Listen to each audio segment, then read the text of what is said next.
this team, we're going to stand together and fight this disease.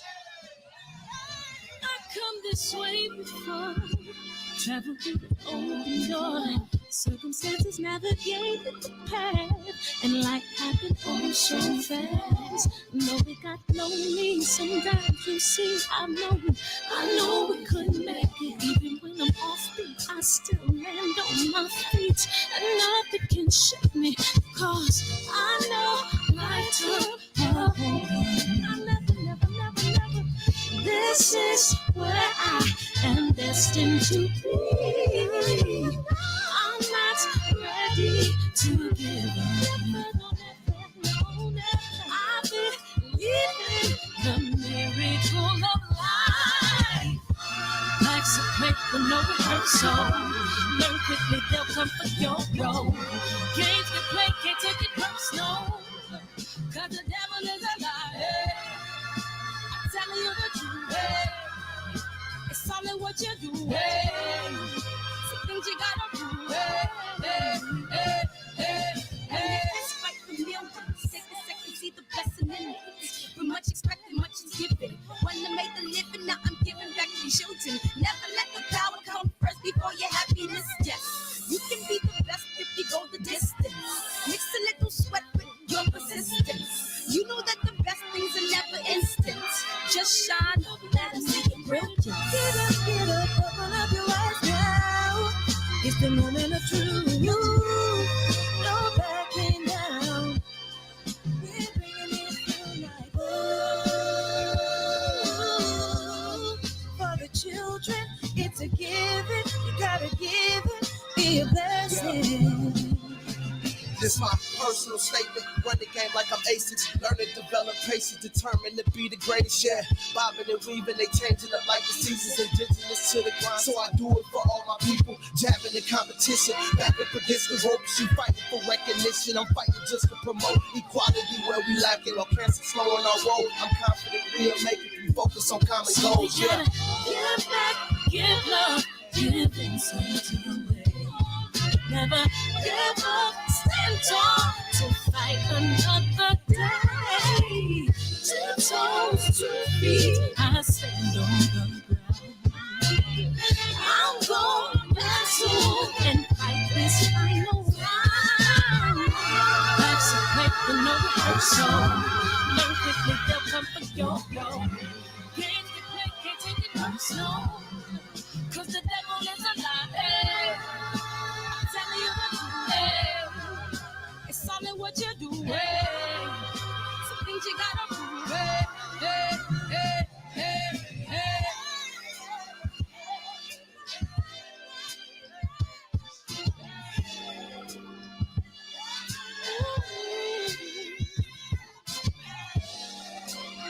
I'm gonna share all that I have and give to those in need. So we're gonna win this battle, fight that disease. No one can support you, believe that's young. We've got to be confident. I love you.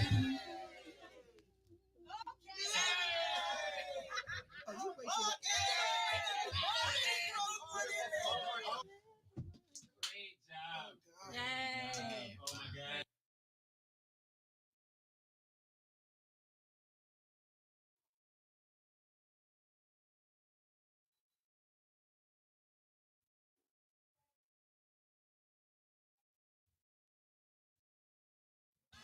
Cancer is killing, millions and millions of people.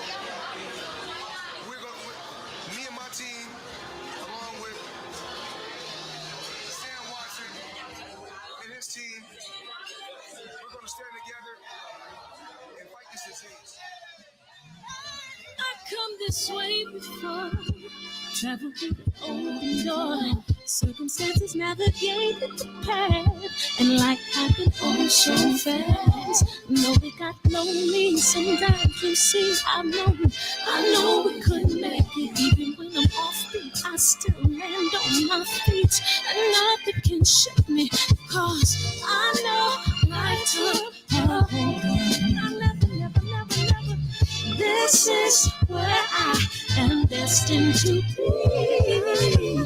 I'm not ready to give up. I believe in the miracle of life. Life's a play with no rehearsal. Learn quickly, they'll come for your blow. Games can play, can't take it personal. Cause the devil is a liar. I'm telling you the truth. It's all in what you do. See things you gotta do. Fight for millions. Take a second, see the blessing in it. With much expected, much is given. When I made the living, now I'm giving back to children. Never let the power come first before your happiness. Yes, you can be the best if you go the distance. Mix a little sweat with your persistence. You know that the best things are never instant. Just shine, let them see your brilliance. Get up, open up your eyes now. It's the moment of truth. No backing down. We're bringing it tonight. Oh, for the children, it's a given. You gotta give it, be a blessing.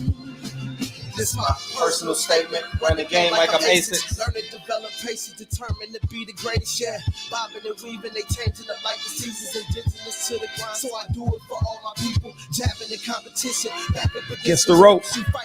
You got JP or JQ. What it do? Keno, Javi. What's up, K-Dub? Andrew Charles, appreciate you. King Corleone. Ronnie Bay, Supreme Tax, KB in the building, Soji, we in the building, Don Juan DeMarco, Kid Prez, man, Soji, man, I told you, appreciate y'all, man. We might as well sing the hook together, y'all. Hide your children and lock your doors, because Fred's about to sing. I play with no rehearsal. How do I not know the song lyrics to the song? But I know this part. No, why? Because the devil is a lie. Hey. I'm telling you the truth. Hey. It's all in what you do. Hey. Some things you got to do. Hey, hey, hey, hey, hey. Bounce with me one time, man. We're going to play this trailer and we right back in the show. Why not? Hey. You're watching America This Morning. America's #1 early morning. Time after time after time, we are watching murderers go free. They hide behind their badges, they hide behind their white privilege, and they use the excuse that they feared for their lives to murder our young people in cold blood.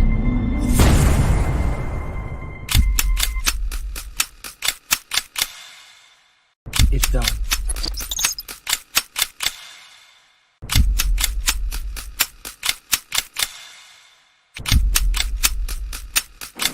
X, my brother. No. Don't think about it. All you self-righteous assholes do is march and destroy your own communities. Killing me won't change a goddamn thing.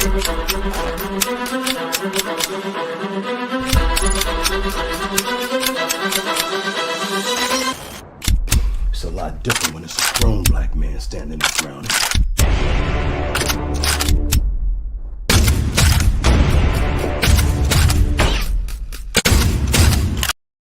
Yo, we in the building.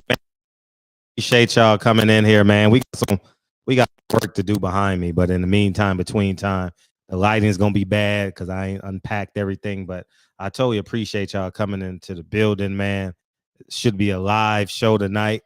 Obviously, Devin Haney won behind the jab. I thought it was extraordinary, but we also had Stevie Fulton, man. Stevie Fulton came through and did the same thing Devin Haney did. You know what I mean? And once again, my logic proves us right again.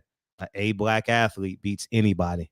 You know what I mean? And that's just the reality of it, man. And Cameron Duncan told you best, man. You go to any hood in America and you tell the black man to throw the jab, he gonna snap it out. You know what I mean? It's just that naturalness, man. You know what I mean? And Yeah, man. So it is what it is, man. But behind me, it's gonna look completely different. I just threw something together so it looks good, you know what I mean? And but yeah, I'm not homeless no more. Hey, what he say? I don't like men's no more. Frederick ain't homeless no more. I was homeless for like 18 days, dog. You know what? The 19th. Man, whatever it was, I was homeless, man. I was doing some work on the house, man, and you can't have the family in here with all that dust. So, but yeah, man, I moved in, as you guys know, and I bought me I bought an estate, got a mansion on an estate, and it's amazing, man. And I know I'm gonna be pretty arrogant sometimes, but at the end of the day, in the words of Adrian Broner, one brick for me, it was literally one brick at a time, you know. And you guys have literally seen the growth. You haven't seen all my investments and all that, but I right before y'all very eyes, you guys saw me came on. I was successful when I started the platform, but you guys have literally seen me like matriculate through through this financial sphere, you know, and grow right before your very eyes too, in terms of like my spiritual growth, man. The last 2 years has just been abundance, man. I've grown in abundance, and I really, really hope that I inspire somebody out there, man, because at the end of the day, is how valuable is your last name? You know what I mean? How valuable is, and I've been saying that a lot lately, but that's really the truth from a spiritual perspective, financial perspective, emotional perspective. You know, there's so many different currencies, but yeah, man. What's up, Mr. Hooker? And but just stay true to the grind, man, and trust your family, man. And Lincoln's gonna be opening the show this week, and we gonna, you know, not now. We've been. I think we'd have moved about 2,000 boxes, man. So everyone's pretty exhausted, but yeah, man. Devin Haney, I told you, man. Devin, that's how Devin Haney is gonna win these big fights. He may get a knockdown here and there, but this is Devin Haney. Devin Haney, win boring. All your black fighters, win boring. Win if you got to win boring, win boring. You understand what I'm saying? And boring from a macro perspective, not boring. Thank you, Soji. Not boring like Fred is bored. No, I'm not bored. You know, but the fans gonna say you run. And for all you Mexican fighters, European fighters, if you know your Hall of Fame, we'll call it a Hall of Fame fight, is against a running black fighter, how about you prepare? How about you prepare when you're in the amateurs? You know what I mean? How about you get on that damn agility ladder? You know what I mean? How about you get a trainer? How about you get a trainer and work them bands, work them cores, get on that trampoline so you can accelerate your fast twitch muscle fibers, man. How about you play catch? You understand? Throw the ball against the wall as hard as you can and catch it. Reaction time. All that type of stuff, man. All that shit adds up over 10 to 15 years. And I'm tired of these motherfuckers saying, oh, but he's boring. Kambosos said he ran all night. Negro, excuse me, Australian, you had 6 months to prepare for this man. And you've seen 27 examples of him go to work. You had more than enough time to prepare. So I think we should start throwing eggs in these motherfuckers' faces, man. You understand? And I'm definitely gonna start trailblazing that, man. Because when they say, "Oh, he ran," well, run faster. How about that? Run as fast as you can, or you're gonna be it. All right. We're gonna play freeze tag, Kambosos. All right. Every time he hits you with that jab, you're gonna freeze. All right. Freeze on 3. You know what I'm saying? I'm tired of these motherfuckers, man. Devin did a marvelous job behind that jab. And if you want to beat him, you got to make him feel uncomfortable. You know what I mean? Kambosos said he ran.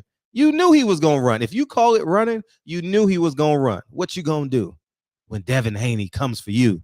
You know what I mean? And I'm happy for him that he won. I'm happy for him that he had the internal fortitude to go over there under them circumstances and win. Now, I'm not speaking out of the side of my tongue. I'm still life goes on, right? I still think they shouldn't have took the deal and whatnot. I think they should have remained independent, one fight at a time. But we moving forward. We're beyond whatever the fuck Fred thinks right now. It's celebrate because they accomplished what they said they wanted to do, and I think that that's the reality of it, man. And I'm gonna open up these phone lines because I know you guys got a lot to say, and should be pretty cool, man. And I'm really happy for the Haneys because they got what they want. You know, I would have took a different route, you know, but I'm not. It's not about me. And I know people gonna say, but Fred, you said that. Yep, you're absolutely right. I did. You're absolutely right. I did, man. You know what I mean? So the phone lines are open, and don't mind the darkness on my. I don't know where the lights are. I'll be honest with y'all. I don't know. I done been through all the boxes. I think I have, and I'm trying to figure out what I did with the lights. So I have no lights on me. I just got the what you call it light on me. So that's pretty much what it is. So, but yeah, man, it's just an extraordinary times, man. And here's what I will be going hard on. They talk all this smack about being the boss, right? And Devin Haney, Shakur Stevenson, Tank Davis, they got a chance to corner the market. You know what they can do? They can fight at 137 and ruin boxing. Great for them, but ruin the sport of boxing how it is today. You want to defeat Bob Arum? Everybody say Bob Arum's a racist. Eddie Hearn is a colonizer. Al Heyman is whatever he is. You may like him, you may not. I think he's a piece of shit, but you may like him, you may not. It's okay. We're going to put all three of them in the same box. Okay, let's add Floyd Mayweather and Oscar De La Hoya so it gets more people into the round. Y'all want to change boxing? Tank Davis, Shakur Stevenson, Devin Haney should fight at 137. Don't pay no sanctioning fees. Get all the money and let it ride out. You know what I mean? You bring in whoever you want to bring in as your transition fight. Hey, you could bring Rolly in. If Gary Russell moves up, he would be an opponent, right? 135. You bring Gary Russell, you bring Rolly in. Who else you got? You may want to bring in Richard Comey, 135. You bring them in. If they upset you, they upset you. But the reality is, you guys are in position to have 9 fights over the next 3.5 years, and you can literally control the market. And you'll never have to fight again after these 3 years. You know what I mean? Man, yeah, it has been an amazing first half year of boxing. And I give everybody credit, man. Al Heyman put on a good card yesterday. If it wasn't for Devin Haney, we would have been impressed with that card yesterday. With Morrell, I only saw Morrell, and I wasn't really paying attention to Stevie Fulton because it was on my phone, and Devin Haney was on my TV. So, so I didn't get a chance to really sink into that fight. But I thought that Stevie Fulton, it looked easy. You know what I mean? It looked easy. It looked easy for both of them, you know? And but yeah, man, boxing has been from a fan's perspective, shit. I'm happy, you know. The NBA finals are great. It was a blowout today, but the NBA finals, NBA playoffs has been great. Yeah, man, it's basketball and boxing has been great. And then next month we get back into football. Last week of July, first week of August. You know what I mean? Oh, Top Rank had a card yesterday? Shit, that's how I didn't even know. Oh, Top Rank had a card? Oh, Devin Haney, duh. Yeah, that their undercard was piss poor, wasn't it? I ain't even give a fuck about that Maloney guy or anything like that, but he's a local guy over there. So yeah, it was kind of anticlimactic. But when you fight Devin Haney, he's gonna disarm you. So you got to make it happen, Captain. You know what I mean? And that's just the truth of the matter, man. And I think that yeah. I think we're good.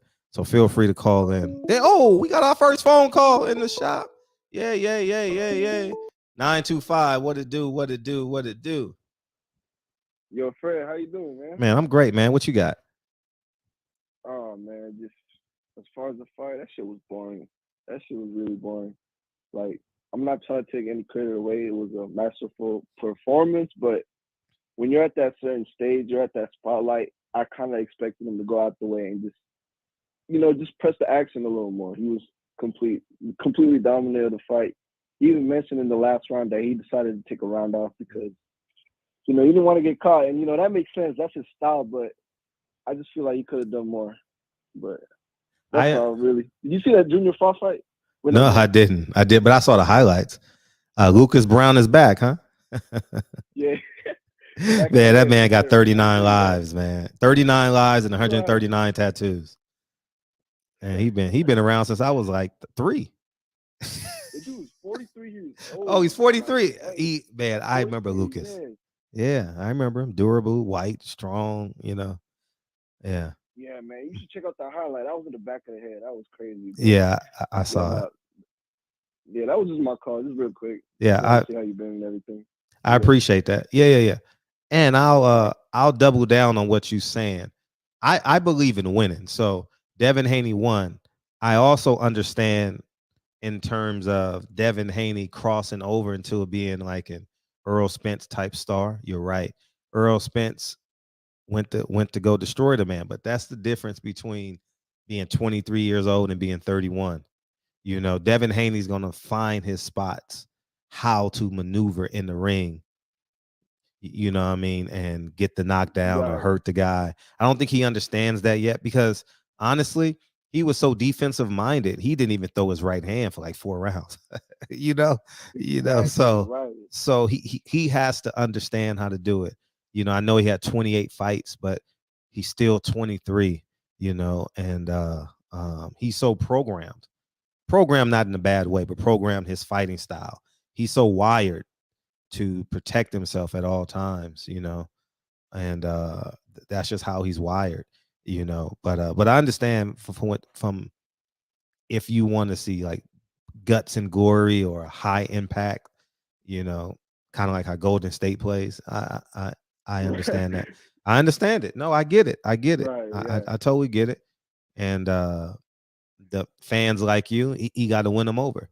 And when he chooses to do it is when he chooses to do it, and as he gains experience, I think that he'll know how to do it. I don't think he fully understands how to yet, but he'll get there. He'll get there for sure. Right. And yeah, I appreciate how you kind of understand of kind of my viewpoint. No, I understand. I get it. I get it. Right. I get it. And I know. Go ahead. Yeah, I'm pretty sure he'll eventually learn a new wrinkle to his game. You're right. He is programmed in a certain way because that's his style. But again, he is very young. But eventually, there's gonna have to be a time where he has to, just change. In a good way. Mm-hmm. But yeah, I appreciate how you understand. And that's really cool. Right. I understand. I got you, and I appreciate the call. Yeah, no. All right, all the time. And go get checks and balances too while you at it. Oh yeah, yes sir. Of course. All right, peace. All right. I think that Bob Arum, if Bob Arum makes it to his 95th birthday, I hope he does, man. I hope Al Heyman makes it to his 95th birthday, and so on and so forth. Bob Arum is going to turn on Devin Haney at some point. Trust me. The reason why is because the more Devin Haney wins, the more he's going to have to pay. And Bob Arum has a cap. He don't give a damn who you are. He ain't paying over that cap, and that's how he stayed in business for 57 years. He didn't go chase Canelo. He don't go chase those mega fights, for the most part, and Tyson Fury was a free ride for him, basically. Queensberry Promotions picked up a percentage of it. ESPN picked up a percentage of it. And so it was a minuscule gamble. It was a gamble, but not in terms of the reality of it. And and now they're really reaping the benefits of him fighting over there in the UK. You know, so that's definitely going to help him out immensely in terms of making money. And he got the knockout the last fight. So yeah, so he'll figure it out. But Bob is going to turn on him at some point. And I shouldn't say turn on him. He's going to demand that his actions in the ring equal the purse that he's paying. And I do believe Bob Arum wants Lomachenko, Devin Haney, as bad as he want to see his 100th birthday. You know what I mean? Like, no doubt in my mind. There's no doubt in my mind. Bob wants Lomachenko, Haney so bad. You have no idea. I can just tell how he's talking about him. You understand what I'm saying? Like, oh yeah, man. Yeah. So I definitely can see something like that happening sometime soon. But yeah, man.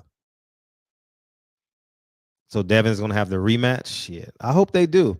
And I'm speaking from a selfish perspective. Shit, I'm gonna bet the fucking house on that shit. Man, if Devin Haney fight Kambosos, I'm telling you what I'm doing. Man, shit.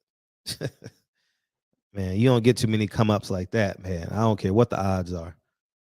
Devin gonna he gonna beat him the same way. You know, so, and I'm also glad that the team was put together. You know what I mean? They had that his dad was able to have that moment with him. Man, you go through your whole life and circumstances don't allow you to go to your child's graduation. I can't imagine what that feels like.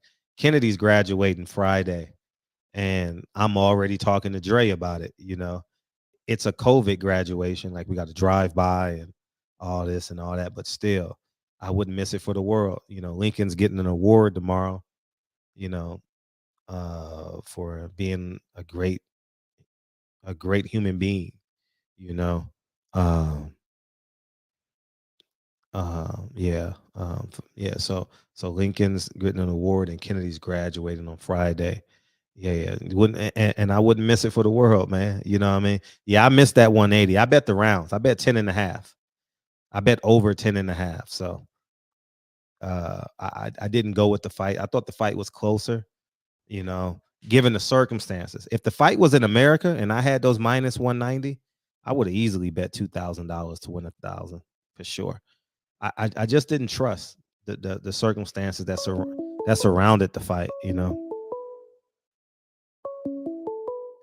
307. Where's 307 at, man? 307. That's Wyoming. Oh shit, man! Welcome to the show. What the hell are you doing in Wyoming? No. I know. You're gonna have to retract that because this Oklahoma. This technically, yeah, there you go.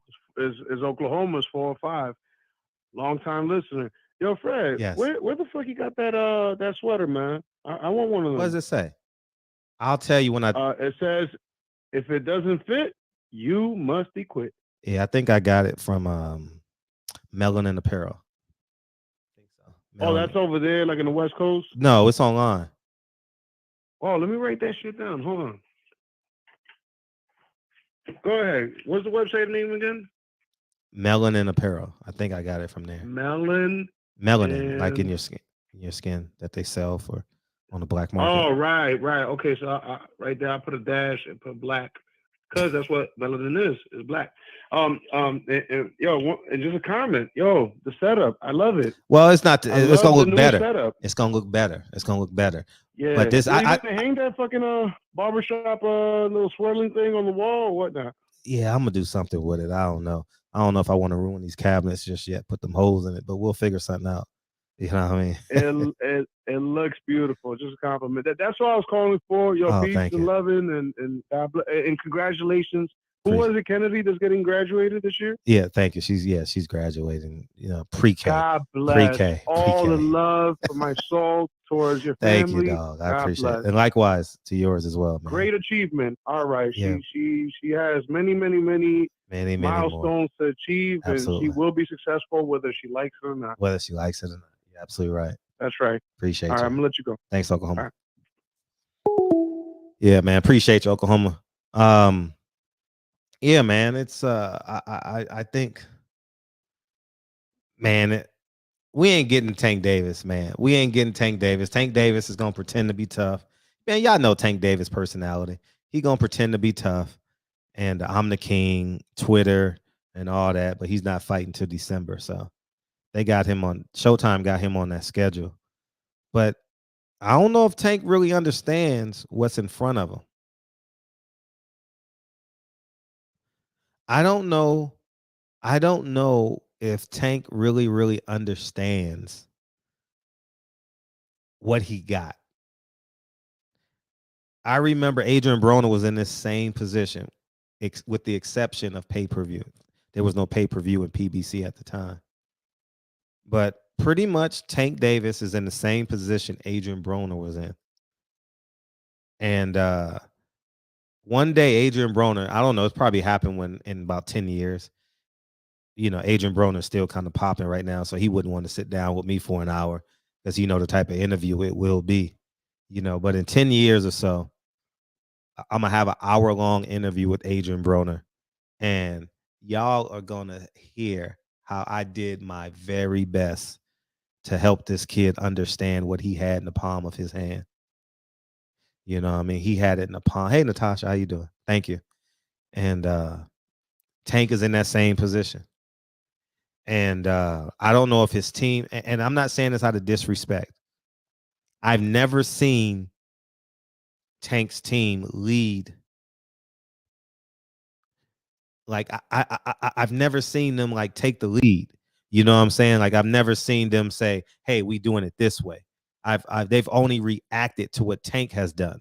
You know, but they are in. I mean, Tank literally can. Tank office is box office.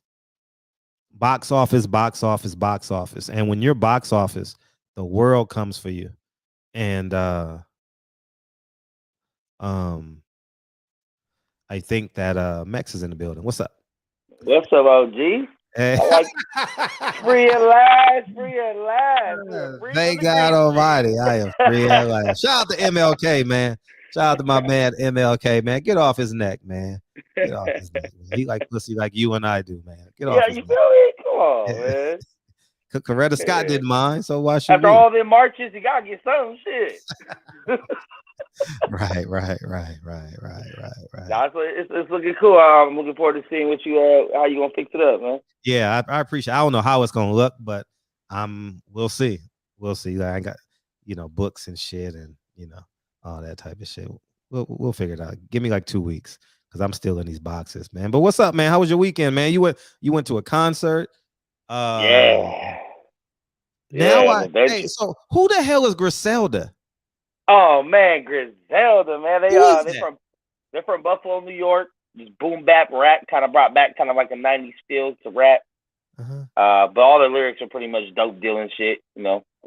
Oh, that's the name of the group is Griselda. The name of the record label, yeah.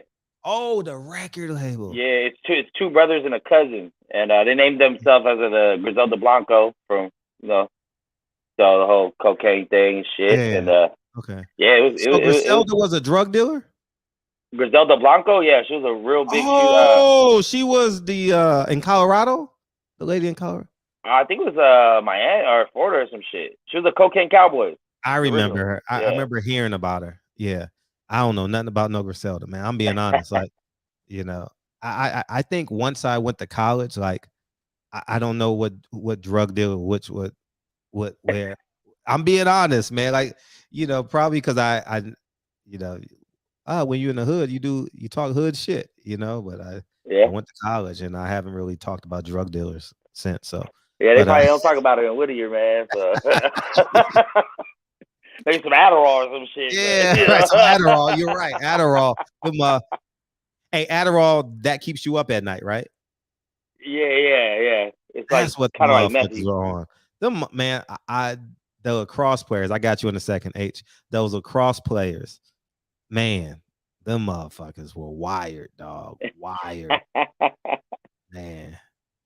Yeah. This week it was. Griselda was the one that gave Pablo Escobar his first brick. Now it's coming back to me. Yeah, you know how I know because I don't know if you know this, Max. I own the rights to Pablo Escobar. What? Yes. What you mean? Yes, I own the rights. Like what you mean? Like I own the theatrical rights to Pablo Escobar. Do I have with that the Narco show? You got? Yeah. No, that's after me, but I own the theatrical rights. So if a movie is made about it, they got to go through me. Oh, so you got your shit after Narcos is made? Yeah, after Narcos. Yeah. Oh, okay, and Blow and all that other shit. Narcos. Yeah, because I wanted to go from a different route. I wasn't going to glorify the gang banging. I was going to go from the destruction of communities, the destruction of fathers and families. And my friend was writing a script on it, but time moved on and I got uninspired, but I still own the rights to it. You know, that's crazy. Yeah. That was, how long ago was that, y'all? About 4 years ago? Yeah, my 40th birthday. Yeah. So around that time, I was about 39. So about 5 years ago.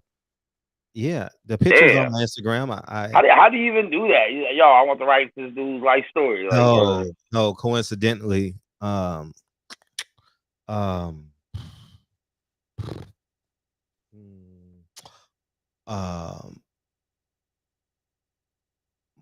one of my really good friends was in a basketball tournament and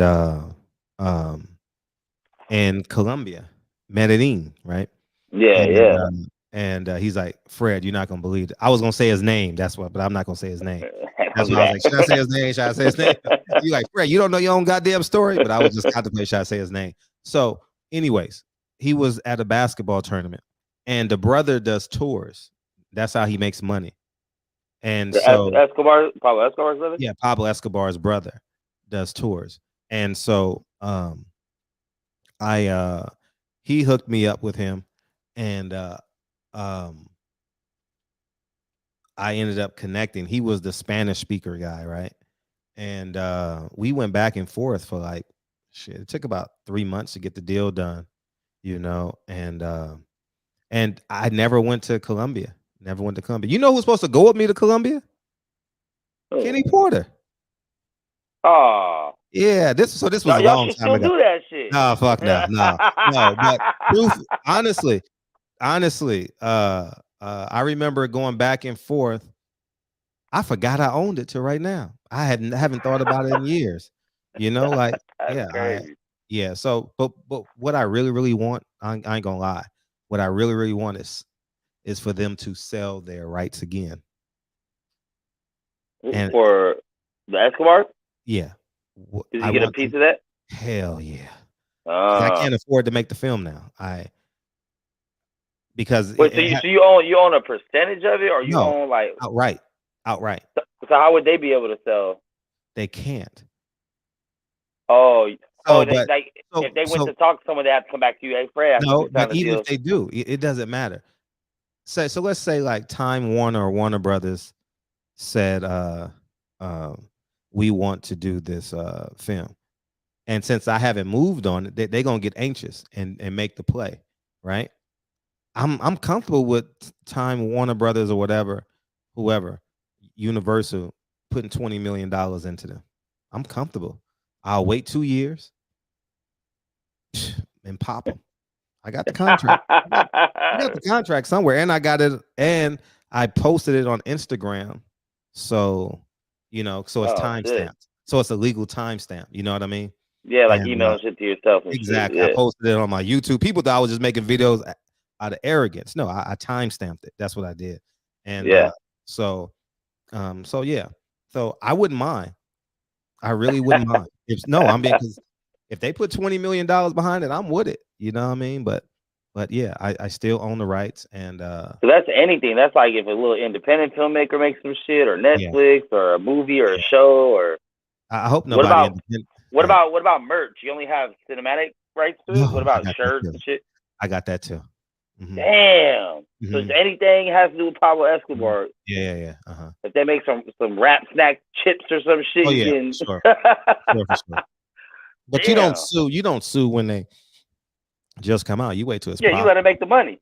You got to make the money, and then you send in the auditor, and then you pay an auditor, and he go in there and fight for you. You know. So, but yeah, that was years ago, man. I don't know. Yeah, if you just type in barbershop conversations. Pablo Escobar. Yeah, it'll pop up. You know. Yeah, that's crazy. It done. Yeah.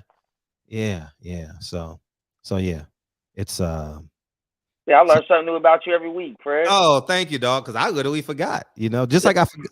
Yeah, I ain't gonna lie. I literally forgot. So you're a black white supremacist that hates drug dealers that owns the right to Pablo Escobar. Yeah, but the reason why, but that was pre my awakening, and okay. but even then, I wasn't gonna tell it from the drug dealer's perspective. I have the script. But it's just not strong enough because it was in collaboration with one of my white friends, and I didn't put my soul into it yet, like the you know, to make it relatable. And but I wanted to say how Pablo Escobar literally destroyed black communities. I was gonna tell it from me watching my family go through it, which is my family is definitely a reflection of a lot of other people's families. So I wanted to tell it from that perspective, but bring people like the crack era. Yeah, but bring people in with the Escobar name, you know, and tell the story of the drug enforcement and all that stuff. And it's a location piece. I don't have the finances to do the location. You get what I'm saying? You know, so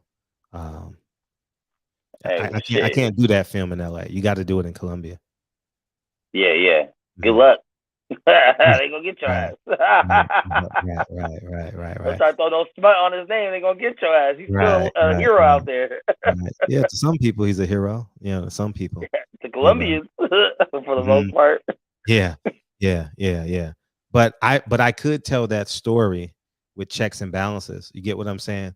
Because I could bring their parents in. Oh, you haven't seen Checks and Balances yet? I didn't watch that. I didn't watch it yet, man. Oh man, go buy it and watch it, man. And yeah, go watch it, and then you'll see what I'm saying. Like I can bring the parents in, and I can tell that story. I just popped in my. So you're gonna do a part 2? You're doing a sequel? Oh, Checks and Balances is gonna be a family. Oh, series man. Or yeah, it's not stopping. Okay, yeah, it can't because it tells so many different. It has so many important messages in it. So many. So many. So yeah, man. Yeah, I'm gonna check that shit out. I think I might just buy it and watch with my little brothers and shit. Oh, they'll love movie it. night, little movie night shit. Yeah, it's only 25 minutes. You good? Oh, it's good. Yeah. That's quick. Yeah, for sure. That's all that. But yeah, I mean, you see the story. I was out there. Car shitted on me. Still took the train. Still made it happen. You know. Oh, that's where you were going on the bus. You were going to the concert. Yeah, I was driving from because Frisco's 2 hours away from me, and I don't know what the fuck happened, but I guess a bolt came off my caliper on my brake, and so it was grinding into my brake the whole time I was driving. So I had to just pull over to the nearest train station, park it 24 hours, hop on the train, continue going. I was a little bit late to the concert, and then had to get a telly that night in Frisco. My car was about an hour on the train away. So then in the morning, I just woke up, boom, took the nearest shop, had to go get it fixed real quick. So how much that hit you for? Hey, you know what, man? Actually, it's funny because I went to a shop and dude was like, I can't. I only got one dude. I can't look at it today. I was like, can you just drive it real quick to maybe just give me an idea what it might be? He didn't even get out the fucking driveway. He's like, yo, your car's fucked up, bro. Like, I was just driving this shit. He didn't even take it around the block. And then, so he's like, I'll send you somewhere where my guy can get there. And on the way, you know, it was like a Mexican neighborhood. And it's just like shop. You know, Roberto's, all this shit. Yeah. So I said, you know, I'm stopping right here. And I turned at one shop, but I ended up in the alley where there was like this little ass shop in the back alley. So I said, fuck it. So I think they were happy for the business. They only charged me $200. And I had a hose that was leaking too. So they did the hose, they did the brake caliper thing. I gave them $250 on, you know, on the strength, you know what I'm saying? Just good look. And it was cool. So shout out to the real Mexicans, not me because I'm American, but to the real Mexicans, you know what I'm saying? Always came through. But yeah, I mean, and then the Haney fight, man. I mean, the Cool Boy Steph and the Haney fight. I can't forget the Cool Boy Steph one too. That was a good up until that point. But Haney did what we knew he would do. I'm just glad he got the decision because some of those scorecards were a little wacky. One round, it's a 115-113 fight. Yeah, that's crazy, right? That didn't happen. I gave Devin all of them but the 12. The 12, he kind of, you know, he knew he had it, but I gave him every round but the 12. I thought round 2, was close. Round 6 or 7, one of them rounds, and round 12 maybe. So I gave him a 2 in the possible. You know, because I thought Devin might have won. Yeah, 2 in the possible playing spades, and I thought that Devin might have won the last round. You know, like you can make a case for it. You know. Yeah, but, I think by punches landing he might have, but by like the body language of the round. Yeah. You know what I mean? Yeah, so, I got you. You're right with that. But I think one of the judges actually gave him the 12 too. One of them did.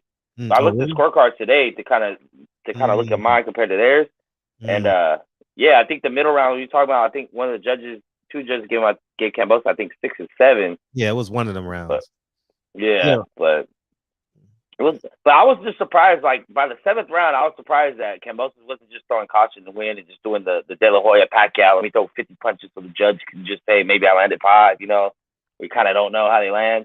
He was like trying to box to death and like, bro, that didn't work for you. Like, do something else. It made no sense. I'm like, you got to go risk everything right now. You know, you just. I think he wanted to knock Devin out too bad. Like he was waiting for that right hand, man. Come on, man. He's not gonna land that. You have to disguise it. You know, you can't just. He had a chance early in the fight. When he was still strong. Yeah, and the speed kind of bothered Devin. I wouldn't say bothered. He was what they call it, downloading now.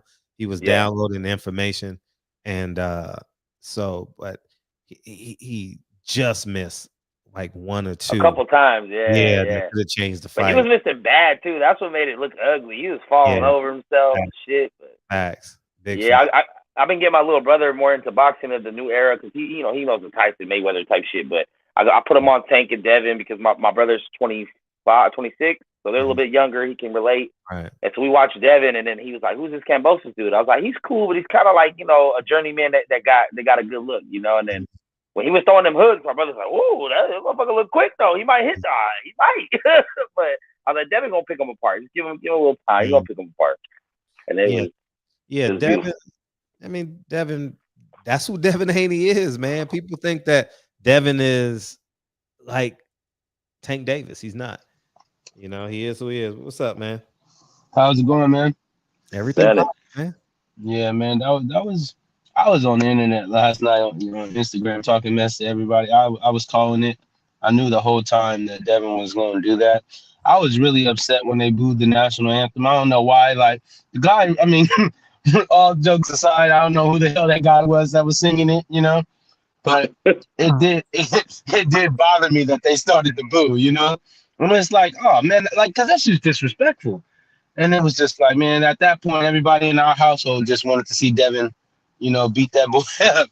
And sure enough, man, it was the jab all night. That man couldn't do shit about the jab. Like I told you last week, you can't do nothing about it, keep on doing it, bro.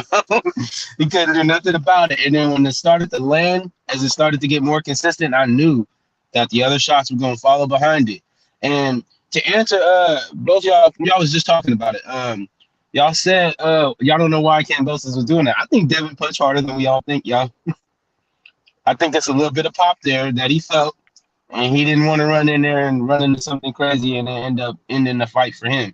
Because I really thought Devin was going to stop him because Devin was sitting down on a lot of those shots, and in the later rounds, and then just jumping into something, thinking that way, getting desperate, because that's what started to happen. He started to get desperate. And he started to run into stuff, and it's like that. It hurt. Let's just put it that way. One of them hurt him, and it made him say, "No, that's not a good idea. I'm going to keep trying to box, even though he wasn't that way." Oh, awesome! You went out. Now, like I said, I think Devin might not have knockout power, but he got watch out power. You got to watch out for it. Watch out power. I like that term. I'm gonna kick him out, and then he's back. Go ahead. Yeah, my fault. I got a club. But yeah, man. That's a good one. That was crazy. It was a crazy fight. I mean, it was interesting. What was going on with all that stalling, y'all? Like, as far as the card, was there like some other app or something I needed to be on to see the whole card? Because that was ridiculous. It was like they were talking for a long time, and then I forgot all about Showtime. I'm like, oh, let's go to Showtime. I went to Showtime, and so, Cool Boy Snuff was just walking to the ring, but I was watching ESPN for too long. I was not paying attention, y'all. They did a lot of stalling. Yeah, probably because of their time. Their time. But it was fights on in the ring. That's what I didn't get. So it was like, why aren't we watching the fights? Like I could see people in the background fighting. They didn't pay for them. And that arena was wilding, man. They were not making it easy for them, not paying for them fights, because it made me want to watch it. You know, you hear the crowd and everybody in the background while you guys are trying to do your little thing and stall. It was crazy. It looked like it was a really nice arena. That arena was beautiful. Like Stadium. That was nice, man. That was really nice. I liked it a lot. And I mean, like, I don't think Devin should go back there though. Did y'all see the way they reacted when he jumped on the ropes? They were giving him the finger. I thought he was. They gave him a little bit of love when he left the ring, though. They were giving him love when he left the ring. I was worried about him in that moment, man. It looked like they was finna like they was not having that. I'm like, y'all need to take Devin to the airport, and you need to get up out of here. Like that was crazy. But man, it was good, man. Like that was some sharp, great work, man. The only person I really see that's gonna really give Devin any trouble from my perspective is freaking Shakur Stevenson or Javante. And Javante is just purely because of the power. Like I learned last week, I can never ever count Javante out. He punches like Wilder, man. He's one of them dudes where Devin can really beat him up the whole fight, and Javante can hit him one time, and that's it. We'll be looking at him laying on the ground, and that's just it when it comes to Javante. Javante got some power, bro. Some real power. Yeah, I like your background. Risk, though. He got to take that risk. You know, what I mean? He's not gonna do business with Bob though, so that's at least a year and a half out. Yeah, they never doing business, man. They fucking got us, man. I think that's stupid. Yeah, like I'm tired of this nonsense like that. That's really ridiculous that we even say. We need to stop saying that, Fred. See, that's the thing about it. We said, and that means we accept it. We need to go ahead and start calling them on their bullshit. You know what I mean? We need to keep talking about it.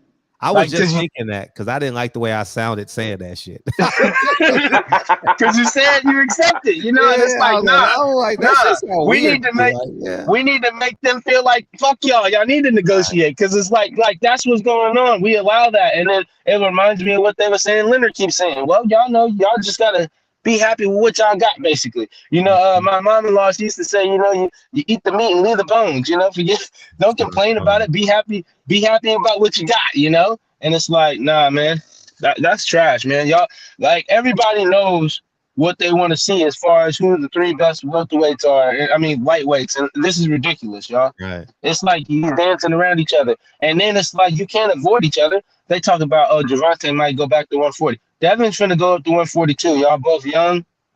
It's going to happen. There's no point in that.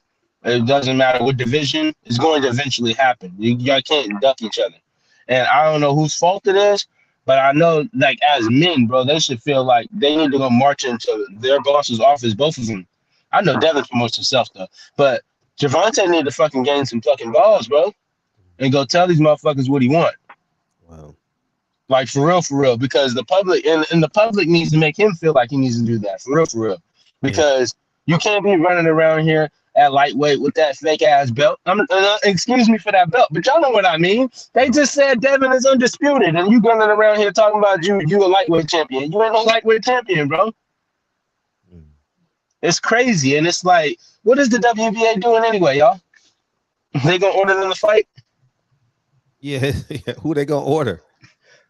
Oh, I thought they just ordered. I thought that was an order with Rolly Romero and Javante. Wasn't that a mandatory? They said that was an order, right? How are they ordering fights for JV belts, bro?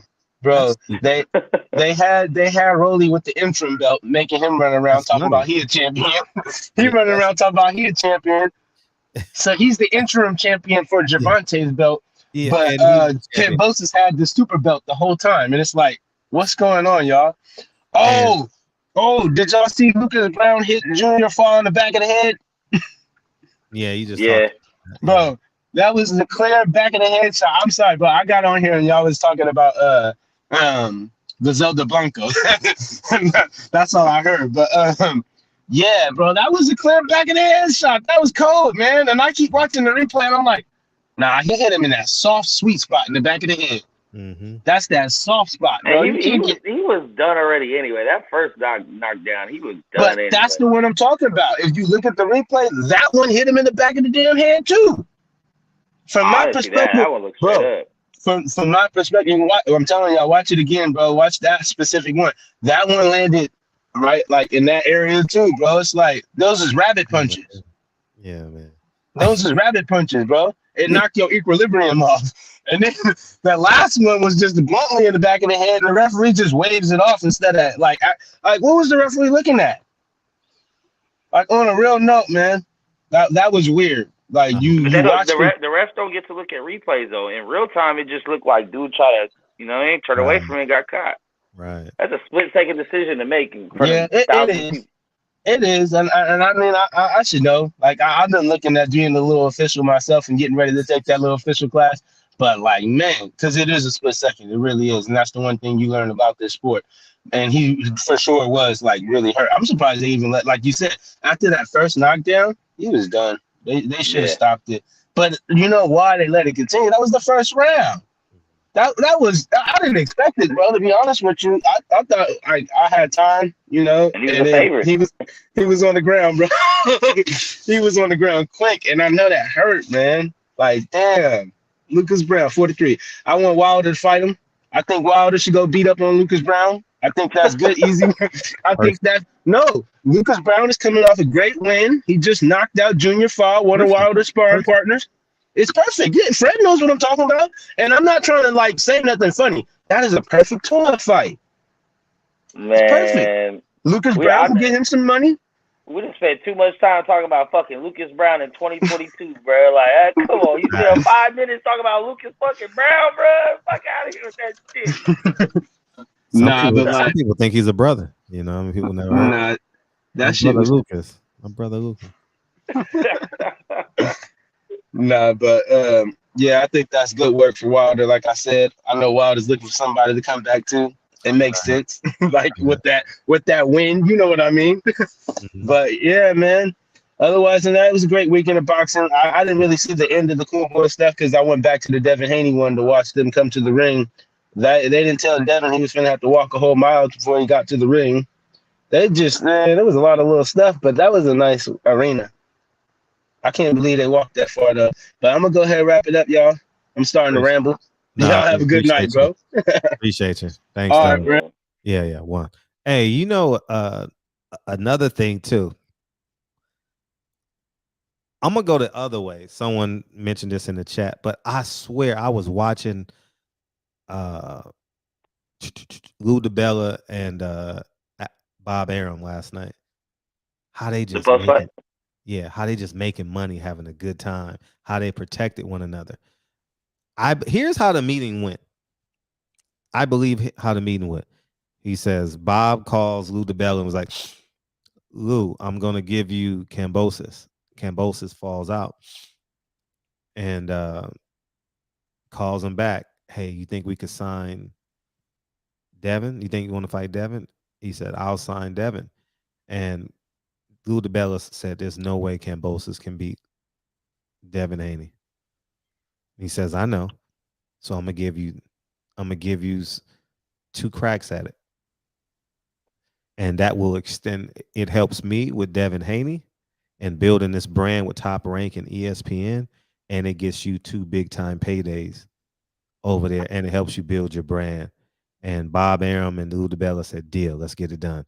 Next thing you know, they're calling Devin Haney acting like your 12th hour. You know what I mean? Hey, we got this deal for you, man. You got to get this deal done as soon as possible. But meanwhile, the player's already in from Bob Arum and Lou DiBella. Yeah, we got interviews coming in the next week or 2. I'm back on my interview grind. So give me 2 more weeks. Yeah, I like that you mentioned that, Fred, about the building the brand, because I had mentioned this on another show directly after, but Top Rank did a way better job promoting Devin Haney than DAZN ever did. And I'm just speaking from a not a casual standpoint, but just like going on YouTube, like on my algorithm, there was constantly videos from Top Rank. There was when Bill Haney first came in the airport, when Bill Haney reunited. Wasn't that beautiful? They had videos of everything, small little 2-minute videos, and then they had their behind the scenes. Like, you really got to see Devin and the fighters, like in real time, though. In real time, it ain't like 2 days later, like Showtime. Showtime is like Showtime. A week later, their production is fucking amazing, but it's not enough of it. PBC don't know what they're doing. I've told them for 5, and this was when I was on the Al Heyman, when I was drinking the Al Heyman juice, you know, I told them 5, 6, 7 years ago, y'all gotta put out content, man. They putting out fights like 6 months later. We don't give a damn about. We know one already. Figueroa fighting whoever he fought. We don't Yeah, care, but yeah. that shit gone, man. You See, know, it's like so Top Rank did everything that I was when Bill came on here that I was telling them that they should be doing. Like, do your Yeah, behind the scene videos, release it on your channel, show people what it's like when you're in a hotel and you make your way. You know what I mean? Top Rank was there every step of the fucking way. Showtime, Like, yeah, you're right. Top Rank was great at it, and yeah. they did a great job because it came on my notification. It came on my notification that Bill just landed or something, right? And then he said, "I don't like how you treat my son." I'm like, "How they treating your son?" Yeah, no, I know what he said. He was trying to say everything in one sentence. I get it, but he was that shit came just like across the YouTube, and I didn't really see the channel that put it up. I just seen like Reunited. I was like, oh, and then I said, oh, who got this one? Was it Fight Hype? Was it this guy? Top Rank? And then I see another thing. Like, oh, that's a good video. That was Top Rank too. It was like, oh shit, Top Rank's on top of this shit right now. Top Rank did a good job. Well, they flew Devin Haney out to they flew him out to New York to do that media circuit. You know what I mean? And it paid off. I'm willing to bet over 3 million people watched this fight. Yeah, less money for more exposure. Yeah, man. Yeah, man. The only thing I didn't like was you know where I'm going. The jury shit. I was like, man, no, dog, not now. It's too much. It's too much. Yeah. It's just too much, man. I wasn't sure how to take it, if they were trying to take it like how you said with the whole like maybe rapper thug image, or if they were trying to make it seem like he's like the next Money Mayweather type shit. I thought it was corny. But I like the second one being that it was Marvel Stadium and it had a comic-y feel to it. Like, I like that second poster better with the. Yeah. And by the way, I had a bill. I didn't know I had that much flex at Top Rank. I called them last Saturday. I was like, man, Devin looks like a rapper, dog. I don't think this is gonna attract his black fan base or core fan base, you know. And they responded. They changed it. They took that one down and they changed it, you know. So I know I called, you know, and so I'm glad they were able to change it. Yeah, I'll see. Me and Bob will talk about it. You know, Bob he'll give me my credit. You know what I mean? hey, get that shit documented, because you know all the motherfuckers on the internet. Nah, shut up, friend. Oh, that's not a problem. That's not a problem. But the interview ain't about. If I interview him, it'll never be about me. You know what I mean? So I wouldn't ask him that. But the if I'm saying it publicly on this platform, I'm telling y'all niggas. You know what I mean? Yeah. That's how me and EJ talk to each other, man. You know, I consider Earl like kind of like my cousin. You know, like my cousin.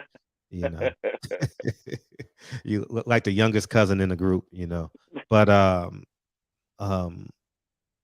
yeah, man, it's important that we use what we believe to be power, you know, and make the difference, you know, if you can, you know. And the funny thing is, I called for. Here's the difference. I'm gonna tell you the difference between Showtime and Top Rank. Matter of fact, I'm gonna show y'all. There's no need for me showing you I mean, I can show you the phone call, but I'm going to show you the text I sent to Showtime. I'm going to read it to y'all. Let me see. I'm going to show y'all right now. So not only will I do this for everybody. Everybody. If I see something that I think that is wrong, I hit them. I swear to God. Oh, shit. Let me find it. Oh, I'm in the wrong one. Sorry. What's up, right side? Max, my brother. What's going on, my brother? Hey, what's up, man? Fred, what's going on? How you feeling? I'm good, bro. I'm good. Great to see you. Man, I know I'm late to the show, man. I apologize, man. Right. At the end, I just want to talk a little bit about Dev, bro. I want to talk a little bit about him, and man, I'm just so proud of that young brother, man. I'm proud of him. Yeah, and the man, he went against all the odds, and he came out on top. Right. Man, I'm really excited for where his career could go at 23 years old right now, man. Like, and man, the way he handled himself in front of the media, that I look more at that than anything else. He seems so mature, man, and for an individual to be so young, for him not to have his father over there when his father done been in his corner all the time, and luckily, you know what I'm saying, his father was able to make it. But man, I got to give that young brother a lot of credit, and I think that the sky's the limit for him. I just hope that he stays humble. If that's the only thing that I worry about is him staying humble. But with the upbringing that Bill has kind of instilled in him, man, the way I've heard people talk about him, I don't think that humble piece of it, I don't think that's going to be a problem. I think he understands what he's doing, and he understands this is just a stepping stone. But at the end of the day, to be the first undisputed lightweight heavyweight, I mean the first undisputed lightweight champion and the youngest undisputed champion in the four belt era, I think it speaks volumes. And man, I'm excited to see what he does, man. I'm really excited, and I just like I say, I hope he stay humble, but I believe he will. What you think about it, Fred? You think he's gonna stay humble? You think you? Yeah, he's an even kill person. He's not too high, he's not too low. You know, I just don't think. I mean, Kyle gonna come in here with his chain on today, and I'm gonna call him stupid. Not stupid like I don't like him, but you know, it's all in fun.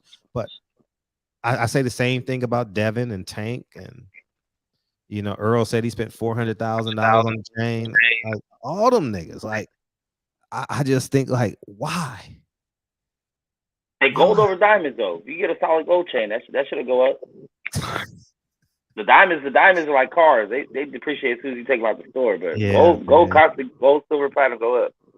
Yeah, gold is an asset in today, especially in the economy. But I agree. All these guys are getting diamonds. That's not worth shit.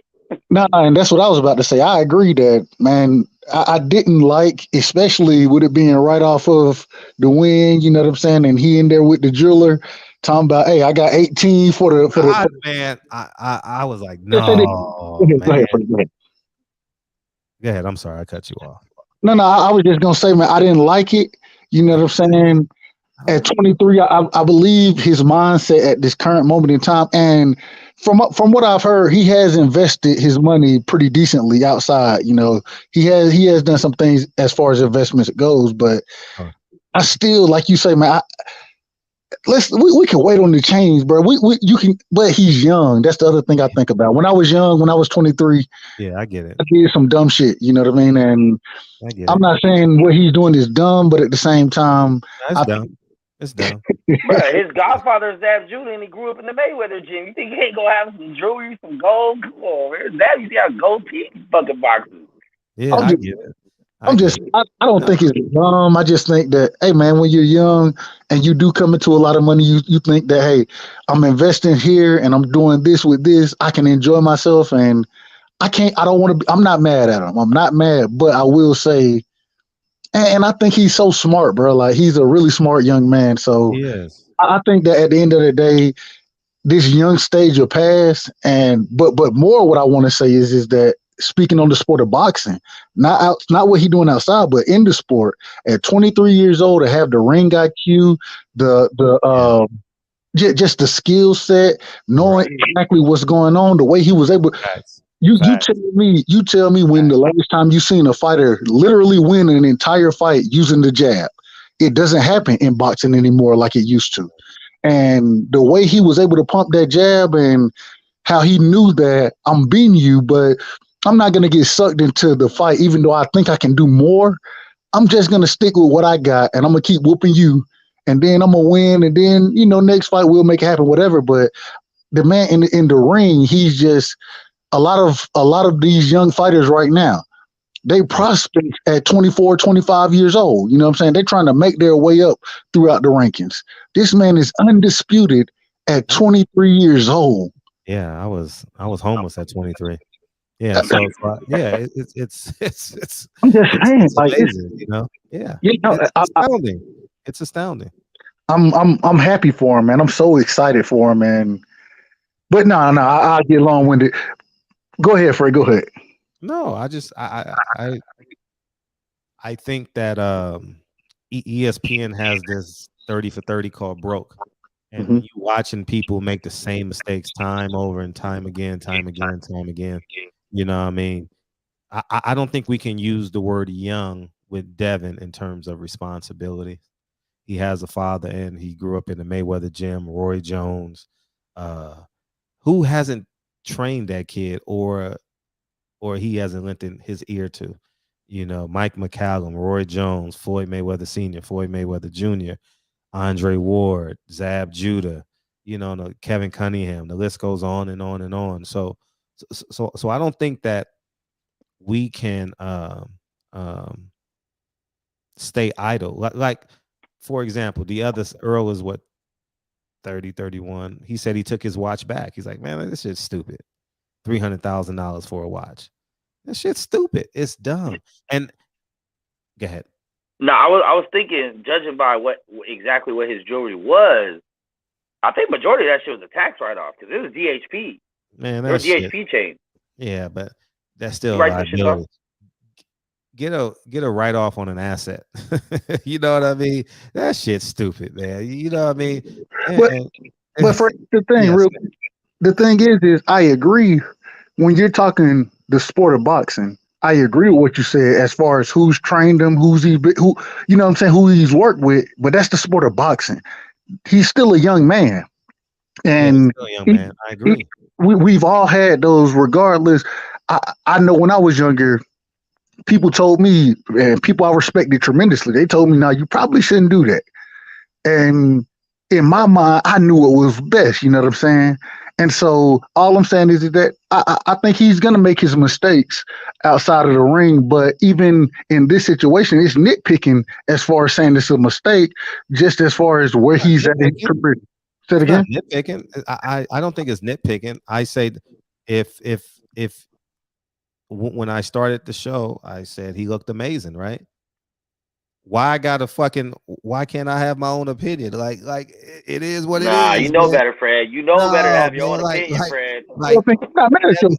Go ahead. No, right. Devin was great. Everything he did was great. But listen, you're a role model now. I understand who I am to some people. I got 10 people in my life that may look up to me. I don't know. Devin Haney got thousands. You know, much is given, much is required. I don't care. I don't act like a nigga. Do I want to act like a nigga? You know, I cleaned my whole house today. You know what I played today? Aretha Franklin,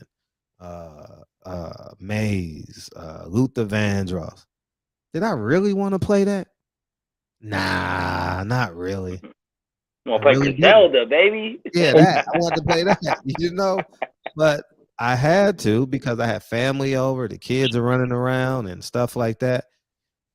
You know what I mean? And we got to understand that when everything has compound interest. You don't believe me? Look at a crack addict. When they first started it, they did that shit. They looked great. They partied all night. 10 years later, eyes yellow, skin colors different. They emaciated. You know what I mean? So I don't live by that. Like, I don't live by like, he's young, he can do it. No. Lincoln has a father. Lincoln has a mother. We ain't playing that. Oh, he's young. He gonna go through it. No. It's my responsibility to explain to him what a dollar means and how important it is. So Fred, let me ask this though. Yes. I'm not disagreeing, but so if Lincoln grows up and there's a point in his life, you know what I'm saying, he's followed and he's making good money for himself, but at the same time he goes out and splurges on some things that you may be like, why would you go do that? You know the value. Yeah. But if he does that, is that saying that he's wrong for doing that, especially when it's something that financially is not really going to hurt him? It may not benefit him, but it's not going to hurt him. Is he wrong for that? And do you say that, okay, well, I take personal responsibility? Four times. I'm joking. Hell yeah, it's wrong. Hell fucking yeah. Because I just told you at 23, I was homeless. Now I'm worth millions. But at 23, I was homeless. You're not going to devalue me. Hell fucking no. This was hard work and dedication. You understand? No. As a matter of fact, I don't know what they're going to do. But I know that I am preparing him. I'm giving my best in preparing him to do what he's supposed to do. You understand what I'm saying? And I'm not telling him what not to do. I'm telling him the pros and the cons. No one is making Floyd Mayweather money. You're just a millionaire. And you're paying 2022 taxes on everything that you buy. Y'all don't see. Oh, man. Y'all are just looking at the whole number. It's not really that number. It's not. That's not true, though.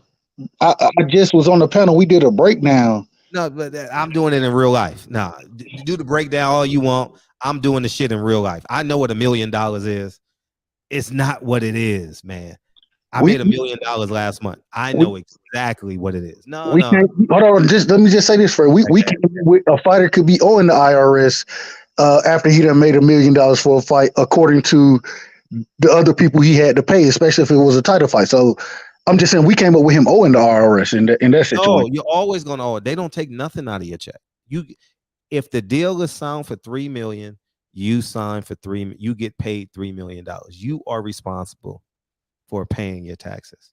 You are responsible for paying out, and I guess they take the same. They don't come get it till they got like 10 years interest on your ass. Then they coming to get it all. They're gonna be patient. They're gonna be patient, and then they're gonna come for everything. But the point I'm making is, we fall in love with the whole number. Then Baker went broke, $72 million. Antoine Walker, employee number 8, went broke. You understand? It's not. You got expenses, and then you got taxes, and that shit, man. And then you got that lifestyle. Devin Haney has an amazing lifestyle. Y'all think this money is shit? Fighting twice a year? Shit.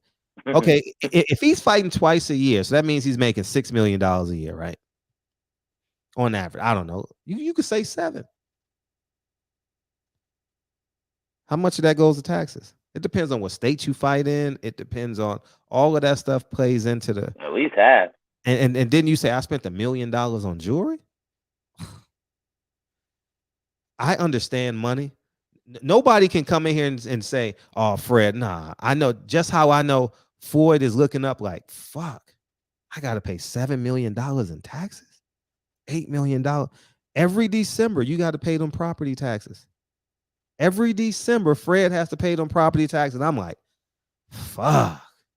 Shit. The property taxes on this one going to be crazy, man. Yeah, just think, listen, and I hate this, but my property taxes is a teacher's salary for this house.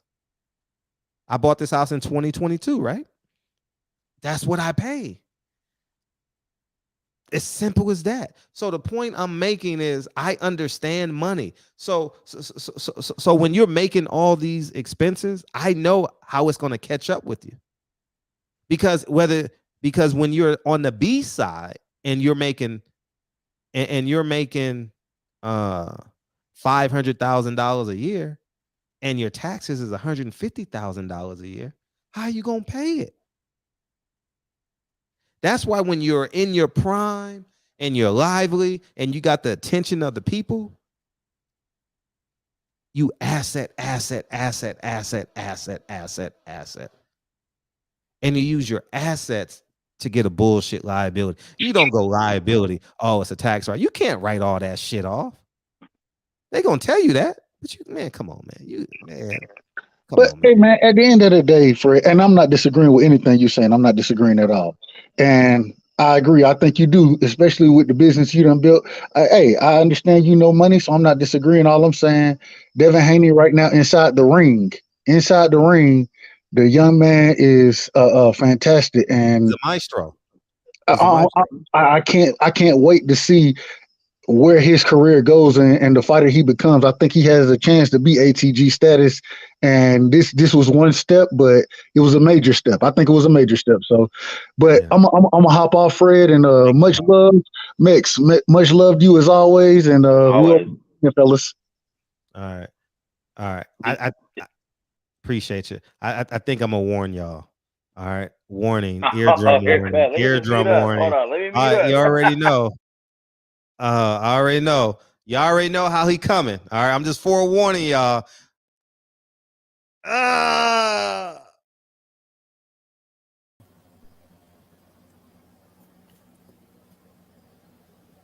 Let's go, H. What time is it, man? That's all I want to know. Y'all niggas acting all weird. What time is it? What Haney time? Yeah, let's go. Let's go. Devin Haney, undisputed champion. Let's go. Let's go, Fred. Devin Haney did it. He did it, Fred. He made history. Man, beat him down. Easy work, bro. Devin Haney, the next Floyd Mayweather, man. Pound for pound. The youngest fighter on the pound for pound list. Devin Haney, I think Devin Haney the best fighter in the world, bro. The way he beat Kambosos, 12 rounds to 0. It was a shutout. He dominated Kambosos. The best jab in the business. The best. He got that Larry Holmes jab. He got that Andre Ward power jab. Devin Haney. Let's go, bro. He dominated him. I told you, Fred. Fred, he did it. Haney did it. Let's go. Let's go. For real. That man, hey, everybody talking about Devin Haney now. The whole world, Fred. He did it. He made history. So, I mean, what more can I say? But it's Haney time. Haney. You know what I'm saying? Devin Haney, undisputed champion like Sugar Ray Leonard. Devin Haney, undisputed like Terrence Crawford. USA, Charlo, undisputed. Devin Haney, undisputed, bro. Devin Haney, bro, I got him up there, Fred. I think he's the best fighter, bro. I mean, I don't see Terrence Crawford winning every round like that. You know, I mean, I love Terrence Crawford, and I got to give respect to Terrence Crawford because he helped Devin Haney in this training camp. And Bill Haney, the best trainer right now in boxing, the trainer of the year, Bill Haney. Come on, bruh. Bill Haney, he's the best. He's the best, Fred. Now, guess what? All fighters need to go train with Bill Haney now. He's the best. You want to learn? You got to learn from Bill Haney, and you could be on the pound for pound list like Devin Haney. They just like Floyd Mayweather Sr. and Floyd Mayweather, bro. Father and son, the best combination in boxing. Devin Haney, the fighter of the year. Bill Haney, the trainer of the year, bro. Real undisputed, the real undisputed champion, bro. Come on, Fred. Only 23 years old.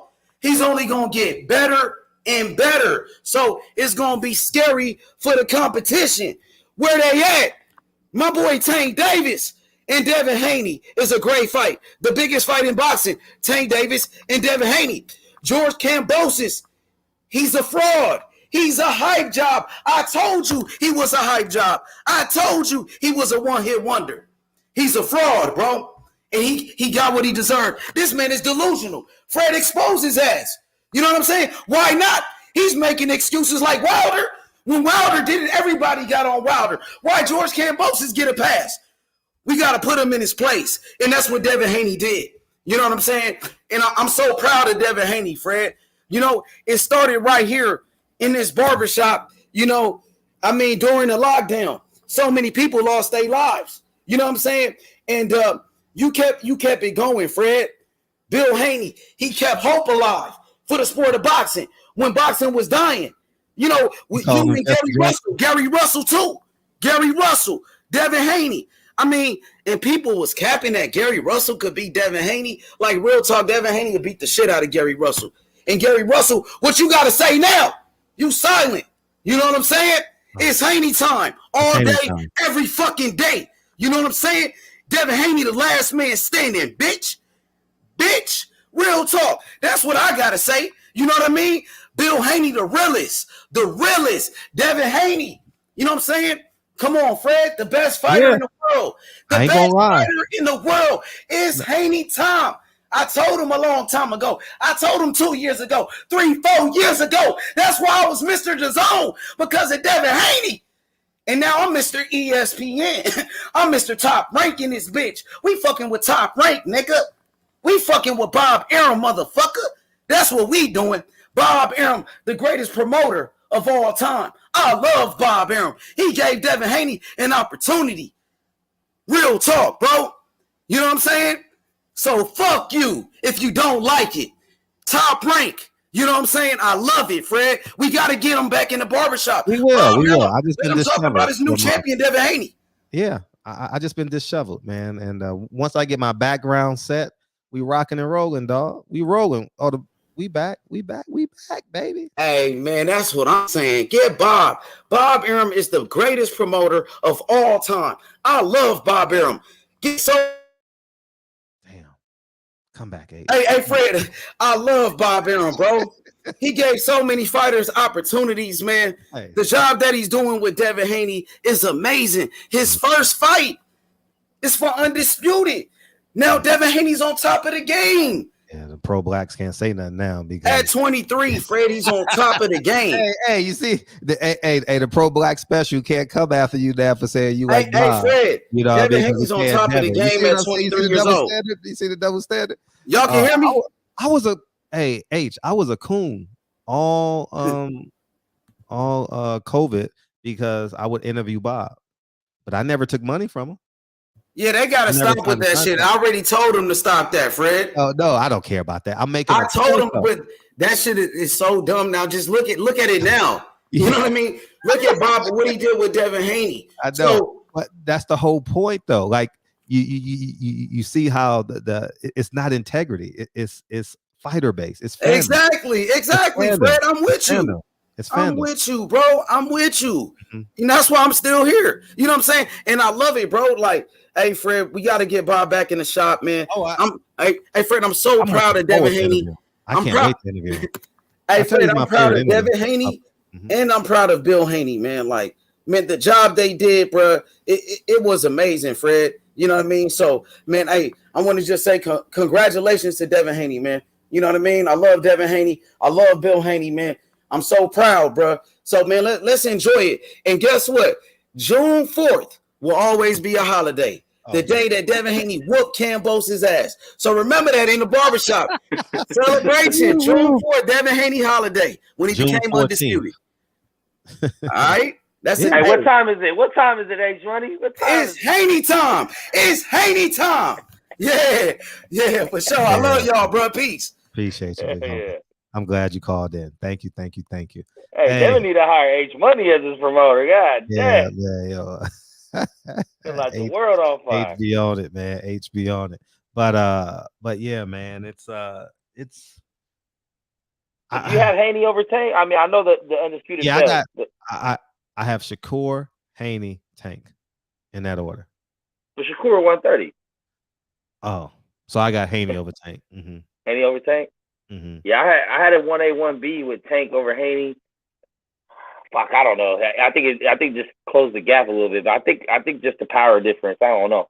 Plus, I think Tank is a lot smarter. People give him. He ain't Kambosos. He's super smart. He sets traps. He does a lot. His footwork's cool. His defense cool. Yeah, I would go with Devin over Tank right now. Tank is special though. Yeah, I want to see it.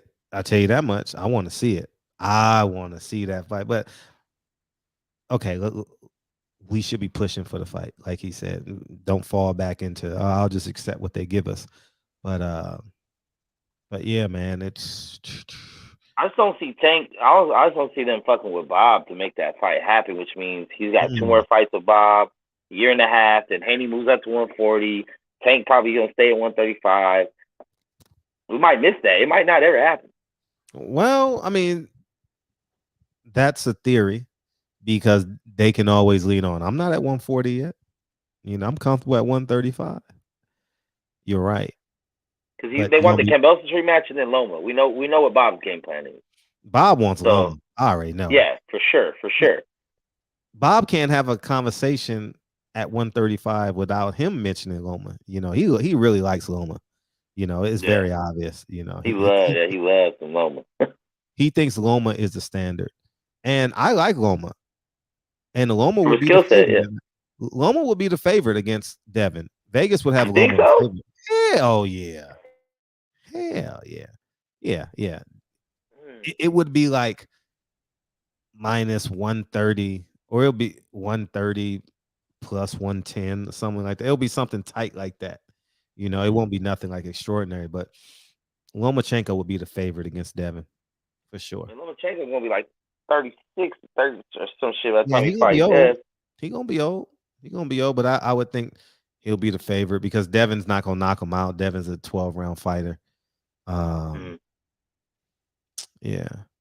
Dominant Who would you performance. favor in that fight? Who would you favor? Devin. Really? Ooh, sorry. I Yeah. just got Devin. I think he's coming into his own. I think Loma, Father Time's undefeated, man. Yeah. I like the way because of I would have it 52-48 Devin right now. Very, very close fight. One, because of youth, and two, I think he can do Teofimo better than Teofimo. You know, like to keep the distance. Keeping him honest, yeah. Keep the distance, and every time he and Devin learned how to clinch a little bit. He understands clinching. I've seen that. He learned. He understands that my arms are too long. I don't really have an inside game. Oh, excuse me. My inside game is. I trust my outside game more than my inside game. Yeah, I'll say that. And I'm not gonna let you get off. And Lomachenko's arms is probably the same size as Kambosos, you know. And but it would be interesting to see Loma try and snake that left hand through. And Loma's gonna do the whole punches and bunches, you know what I mean? Try to get the judges confused on what's landing and what's not. Yeah. But that rangefinder, that jab, man, because the beautiful thing about that jab is he threw about 10, 12 different styles of jabs. You know, he had the stiff, he had the flick, he had the body. Yeah, I mean, there's different jabs. It wasn't the same jab all night. Nah, he good. He good, man. Dev got it. Dev got it, man. He got it. How trash is Kambosos if you really got beat with one hand? Well, that one hand is that's a Bobby, come on, as a grown man, bro. I mean, shit, do something. Do some Madonna shit, tackle him or some shit. God damn, like he did try to hold his arm with that spinner Rooney shit and try to sock him. I thought that was gonna be an automatic point because that wasn't no accident. Man, he actually should have hit him. He actually should have did a low blow or something. He was in between making the fight dirty and being obedient, you know. Yeah. I think he also relied on like I got a rematch. Yeah. You know, so at a certain point. I mean, do you think they do the rematch? I don't think. I mean, I don't see how you sell that shit. I think you gotta get Kambosos an easy pick me up where he might knock a dude out and come off that high and then be like, I'm ready now. But you can't like straight into it after this shit. I mean, how do you sell that? Devin beat the shit out of you at your home stadium with everyone against him. Like, how do you sell that shit again? Unless you come up with some wild ass excuse. You know what I'm saying? Someone poisoned my water. My outfit was too heavy and some shit. I don't fucking know, you know. But I don't see how you sell that immediately. You give him a little warm up, a little somebody he could knock out real quick with somewhat of a name, maybe like Gamboa. You know, they give him a Gamboa, like that. Yeah, I mean, I'm not watching the rematch because I think it's competitive. I'm watching it because I think it's a come up. You know, if they do it, so I would be in favor of it for selfish reasons, just for selfish reasons. But I don't think it's competitive at all. But Lou DiBella and George Kambosos, that's how they get another paycheck, though. You see what I mean? Like they got to do it, you know. And he could sell it. It'll be less people there. Will it be 10 to 20,000 people there instead of 40? Yeah. I think I was asking this if anyone's seen this, and I could have been tripping, but I'm pretty sure it's what I've seen. But after the fight was over and the interview, like everyone's in the ring, I could have sworn I seen Kambosos' mouth. I'll go to your country. I'll go to your country. So I think the fight, if it's rematch, I think Haney's got the leverage. At least make it over here on home turf. Like go to Australia makes no sense. Would sell here though? You think it would sell in America? More than Australia, because them fans ain't coming out to see that shit again. I don't think Americans will come see that shit. You know what I mean? Yeah, it's true. You know, like now do it in the Bay over here. Do it in the Bay. Do it at hometown. No one's definitely going if they do that shit in the Bay. I am, because it's right here. I'll take the train again. I'll do it take in the Vegas. train again. Do it in Vegas. Because Shakur Valdez didn't sell out, right? No, I don't think so. So I mean, Devin and Kambosos definitely is, because the fans know the outcome. There's no suspense there. There's like no imagination in that fight. Maybe they'll move on to Richard Comey, because maybe they keep Lou DiBella in it. They bring in Devin Haney, Richard Comey, have him as a mandatory. He's somebody mandatory, because Dev got all 4 belts. So I'm pretty sure they can find a way to make him a mandatory and pay Lou DiBella again. And but it's Dev is in a great spot. I mean, he about to rock. He about to be a rock star. Hopefully the city of Oakland, but he ain't fought there. But maybe the hopefully he stays focused though. Hopefully he stays focused. He will. I've never seen Dev crack. I've never seen him like even with all the shit talking shit. We've never seen him like. He's always been we've never seen that out of him, like acting out of like irrational. That's one thing I noticed too with the buildup is how YouTube and social media in general really hung on to the whole boy comment or whatever and try to make this a race thing. And Dad never mentioned it once. He said, "Don't call me a kid. I'm a grown man." But he didn't mention like a racial, like, and call me boy, you're being racist. He didn't even jump on that. He was super poised during the right. No, he's poised beyond his years, and I've been around him, not a lot, but enough to know that he was literally born into this shit. He was born into boxing. Yeah. After what I saw yesterday, he can't be rattled. Nah. It's I don't see it. I don't see it. I don't think anyone could get under his skin, any of that shit, really. But except maybe Tank, because they have actual history. Like, they still argue about the sparring, and different shit. They got something. And they both get annoyed by the story. Nah, he didn't do that. Yeah, he didn't do that. Like, this is the only time I see Devin kind of get a little hyped about something. But, I mean, that's the fight to make, really. But if Devin loses those belts to Tank, then what? Get a rematch. It's gonna be competitive. You ain't whitewashing Dev. Nah, but he might sleep him. He might lose every round and still sleep him. And that will be the drama. There you go. Yeah. That's the drama. Lucky I won every round. You got a lucky punch. And fans gonna fall right into that. That would be like heaven for boxing fans. We wake up and we get a YouTube video or tweet for somebody. Haney versus Tank. Man. Is that on the level of Bud's fans? Yeah, for sure. We for get it us, but we don't gotta wait 5 years. Not publicly, but I oh man, that's a. See, I think even publicly, because I think okay, Bud and Spence is the biggest fight boxing for sure.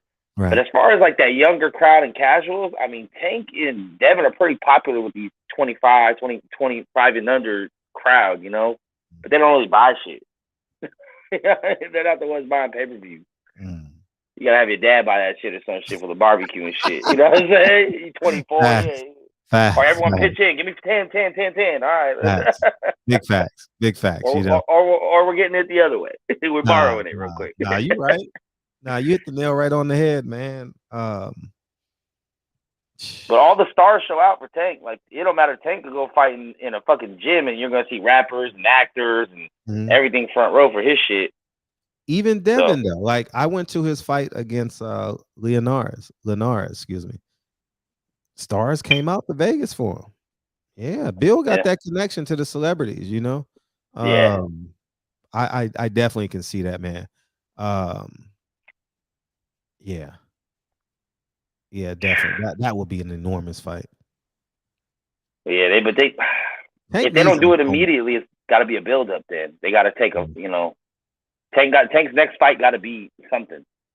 He ain't fighting nobody, man. Like, his whole career in terms of levels of opponents have been less than his. It hasn't been any suspense. In terms of like, is he gonna lose? Nah. But I mean, a lot of times it's like that with knockout punchers, though. You kind of never think they're gonna lose because they got that Wilder and Tyson. You never see them losing, even to boxers. I mean, if you're educated on the sport, you know boxers usually win.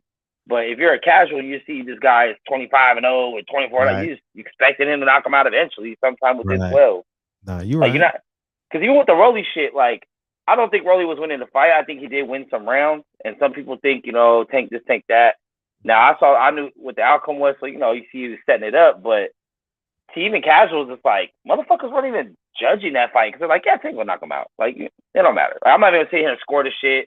Rolly could win every round. He's going to get knocked out eventually. Like, it's kind of how you feel with Tank, you know? It's like, where Devin is like, he needs to win the rounds because you don't have the same confidence he's going to knock someone out later. So he has to kind of start piling on them rounds. And that's why that fight, I was like, we in the 6th round. He's 6-0 already. Like, right. No, they were piling up. And even Kambosos knew they were piling up because he tried to raise his hand and be like, I won that round. I won that round. You know? So, but yeah. That crowd went crazy like in the 9th or 10th for nothing. I don't know what the fuck. They were going wild. And Kambosos was like, yeah. I was like, bro, you're getting jabbed to death. You landed one good solid punch, and you're like, yes. Hey, and then when he was getting jabbed to death, the announcers was talking about the jab.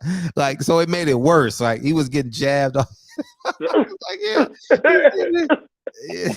Man. He's like, this is... That motherfucker almost fell out the ring on one of them motherfuckers. Like, man. No, you're right. That was a tough mountain to climb for Kambosos. And it's crazy, too, because, like, all that shit, as great as Devin's performance was, we all know that's not all he has. That was just one. If it ain't broke, don't fix it. We only seen one part of his game. He didn't really body punch. There wasn't really much clinch work. There wasn't really much of anything. Just jab, and right every now and then. Right. Wasn't really no uppercut.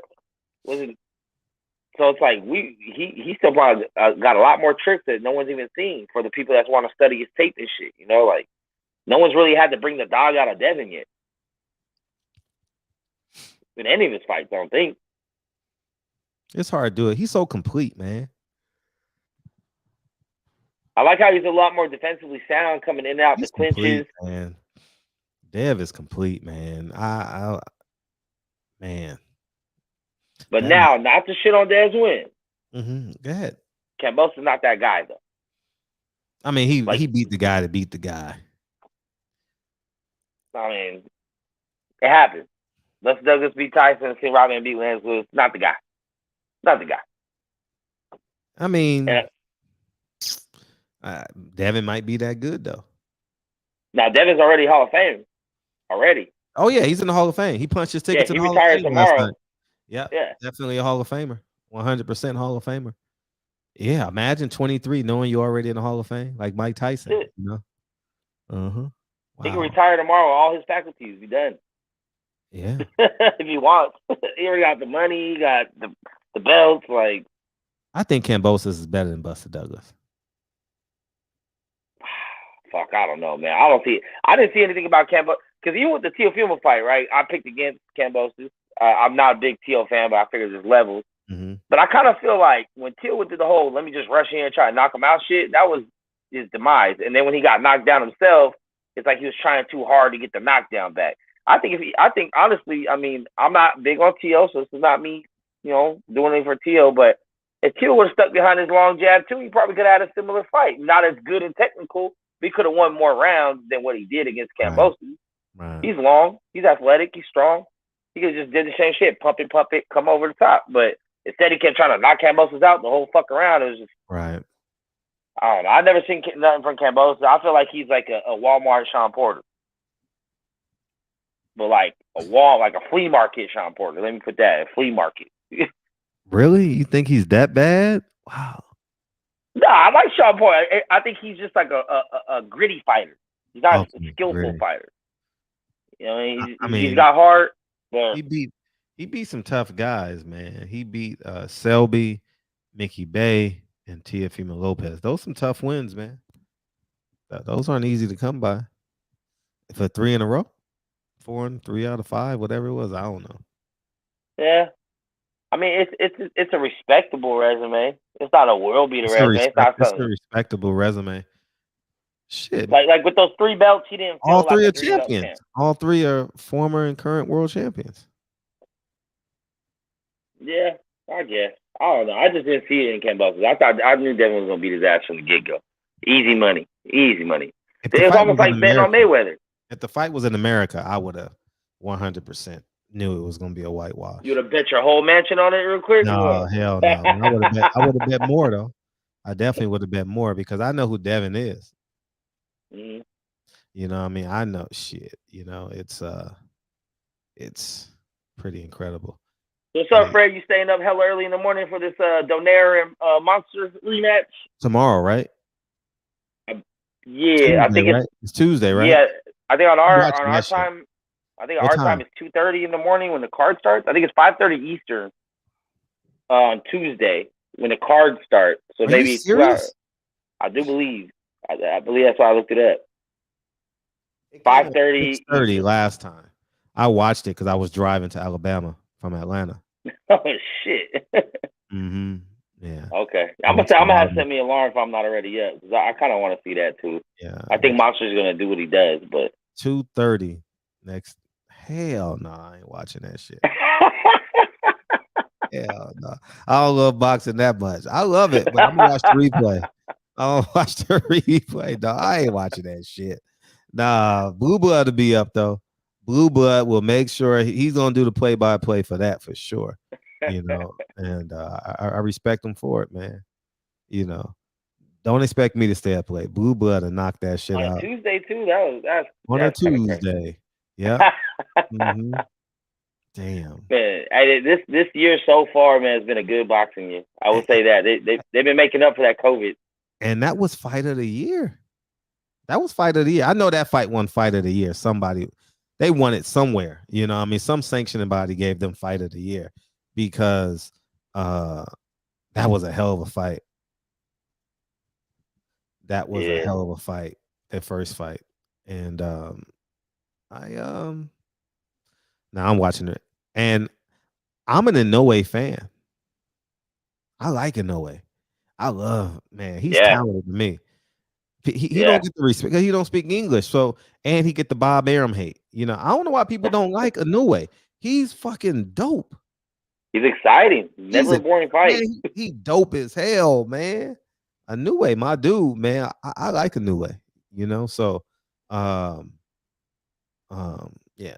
But what about could be fight of the year. what's the name? Ogawa got knocked out in the second round. Yeah, I saw the knockout. It was the second round? The second round. Wow. Left this shit. And he called out, hey, dude said he's ready for Shakur. That's another belt for Shakur. That's 3. He said it. Dude said he's ready. He said Shakur was cocking, so Shakur's about it. He want that money before it's too late, you know. Hey, might as well. You capitalize. Don't give a guy a rematch. Be like, nope, Shakur was cocking. Let me get it now if I can. Big fact. And man, you ain't never lied, man. You ain't never lied. You gotta take advantage of knockouts. That's what I learned. You knock someone out, there ain't no fucking rematch. Don't even ask me for it. Go win a match first. And it was like a basketball move he did, right? Oh yeah. Wow. Yeah, that shit was brutal. Yeah, that was nasty. One punch. That's a good knockouts this weekend, man. I think what's his name? Was Devin's fighter Amari? Yeah, he's 6-0. Amari knocked dude out. I mean, you know, a warm up fight. Yeah, something like that. Yeah, I saw the knockdown or the knockout, sort of stoppage. Yeah, he looks good. Amari looks impressive though. You know, like his size and his frame. Yeah, that's why I was looking at the size and strength. He ain't gonna be at that weight for long. Yeah, he definitely looks impressive. And then you had David Morrell. Did you get to see him? Yeah, I've seen that too. So for the first time, I saw flaws. He's not fucking with Benavidez. No, they better keep, y'all better keep building that guy. Out. He's not. He's not fucking with Canelo. He's not fucking. He ain't even fucking with Charlo. I'll say that. He ain't even fucking with Charlo. Move it up. No. Well, they'll never not fight. Yet. They got the same trainer, so they'll never fight. Yeah, not yet. I wonder how he would do that. Anyways, that's a conversation for another day. You got your business line still rolling over here, Fred. Because that would be interesting. Would he go with Charlo? Oh, because David Morrell has a bigger ceiling, potentially, you know? Yeah, oh yeah, for sure. Nah, he going with the check. He going with Jamal. Jamel is the ace high. I get paid more. I mean, if you're doing percentage wise, you know, so you know it is what it is, man. Yeah, but overall, this was a very good weekend of boxing. I'm glad everyone I saw everybody supporting their favorite platform. It was pretty dope, man. I saw the numbers, so that means everyone was really engaged, really in tune, and everyone's doing big numbers. And that's where boxing should be, man. You know what I mean? Having thousands of people in your chat on fight night, and I think that's super, super dope. I really think that's dope, you know, and hopefully we stay engaged. Who's fighting this Saturday? I think Berlanga. Oh, they got that young people, the kids card. Yeah, all the up and comer card. But Xavier got a virus, so he's not fighting. Hey, ESPN was getting that advertising money like those first 5 rounds between the rounds. Like I thought we had a bad link. My brother was like, "Yo, what the fuck? Why is there commercials?" I was like, "I don't know. We thought it was fucked up." And then they came back, you know, showed like 10 seconds of a replay, and then the round started again. I think like the first 5 rounds it was commercials. Oh wow. Oh yeah, on the ESPN, huh? That ad revenue was crazy, right? Yeah. I was like, why can't we hear him in the corner? I almost thought it was a conspiracy theory. Like, why don't want to hear him? And then they went to Mr. Haney, and he couldn't talk and do the interview. He couldn't do the interview at the same time. He's like, roll voice. I ain't mad at him. Shit, I mean, you know, he was locked in, man. And I'll be like, hey, not now. Not now. Not now. Pop me to me between, you know what I mean? Not now. Yeah, that was. And Stevie Fulton, we didn't talk about Stevie Fulton, but I think Stevie Fulton is a top 10 fighter in the world. I think he's very underrated, underappreciated, especially when you look at his resume of just undefeated champs. 10 or 11. Yeah, 10 or 11. That's crazy. Always a good fight, too. The only thing with him, I feel like sometimes he makes his fights a little harder than they need to be.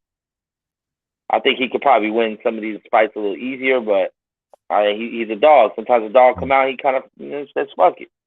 Yeah. And he likes being a dog, too. He likes it. Yeah. Yeah. He was talking that shit to Ramon in the press conference. And he's like, when you was champ, you wouldn't even give me a shot. And now here I am, I'm the champ. Facts. And the dude didn't deny it. He's like, well, you know, I had other plans in my career at that time. Like, yeah, you did. He said that? He said it. He's like, that's funny as hell. That's funny. He said I had other plans, you know, that's but now we're here. Who this? 561.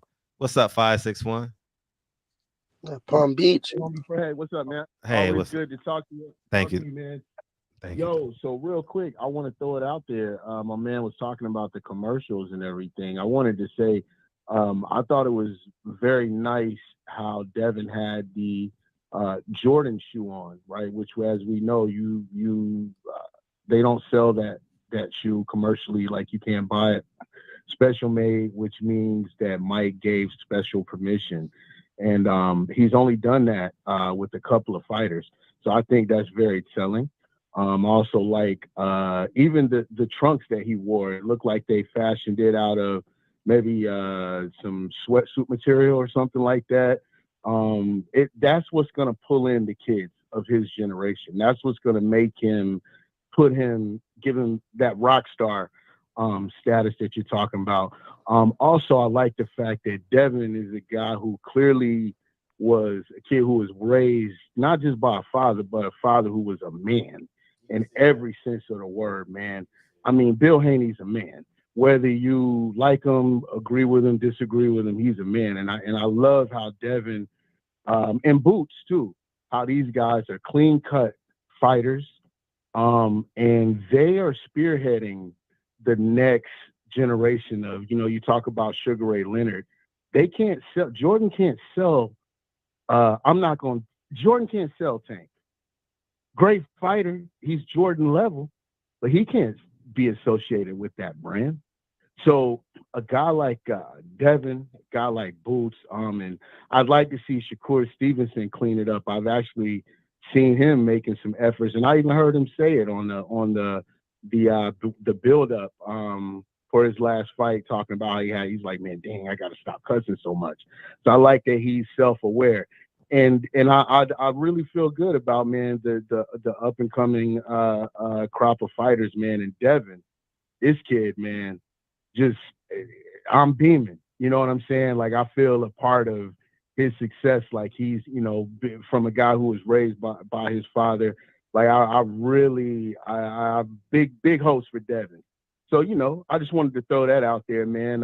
You know, just a little break from the conversation about how he used the jab and whether or not we thought it was a boring fight or not. We're not going to talk about that. But I just wanted to point that out. And if you guys got some contributions to that, you know, because I want to see, like, what is he going to get the Jordan emblem in the middle of the ring? Anyway, later, y'all. Peace. South Florida represent.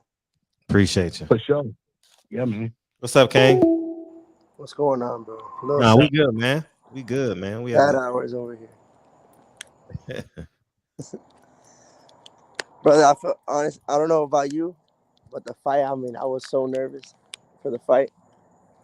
I was like nervous for like the first couple rounds. Then after like the 6th round, I was pinching myself. I was like, why not just throw every dollar I own on it? I felt so. I was like, they were just giving us free money, bro. I felt so bad. I mean, I made a good amount of money on it, bro. But I felt like we left an opportunity on the table.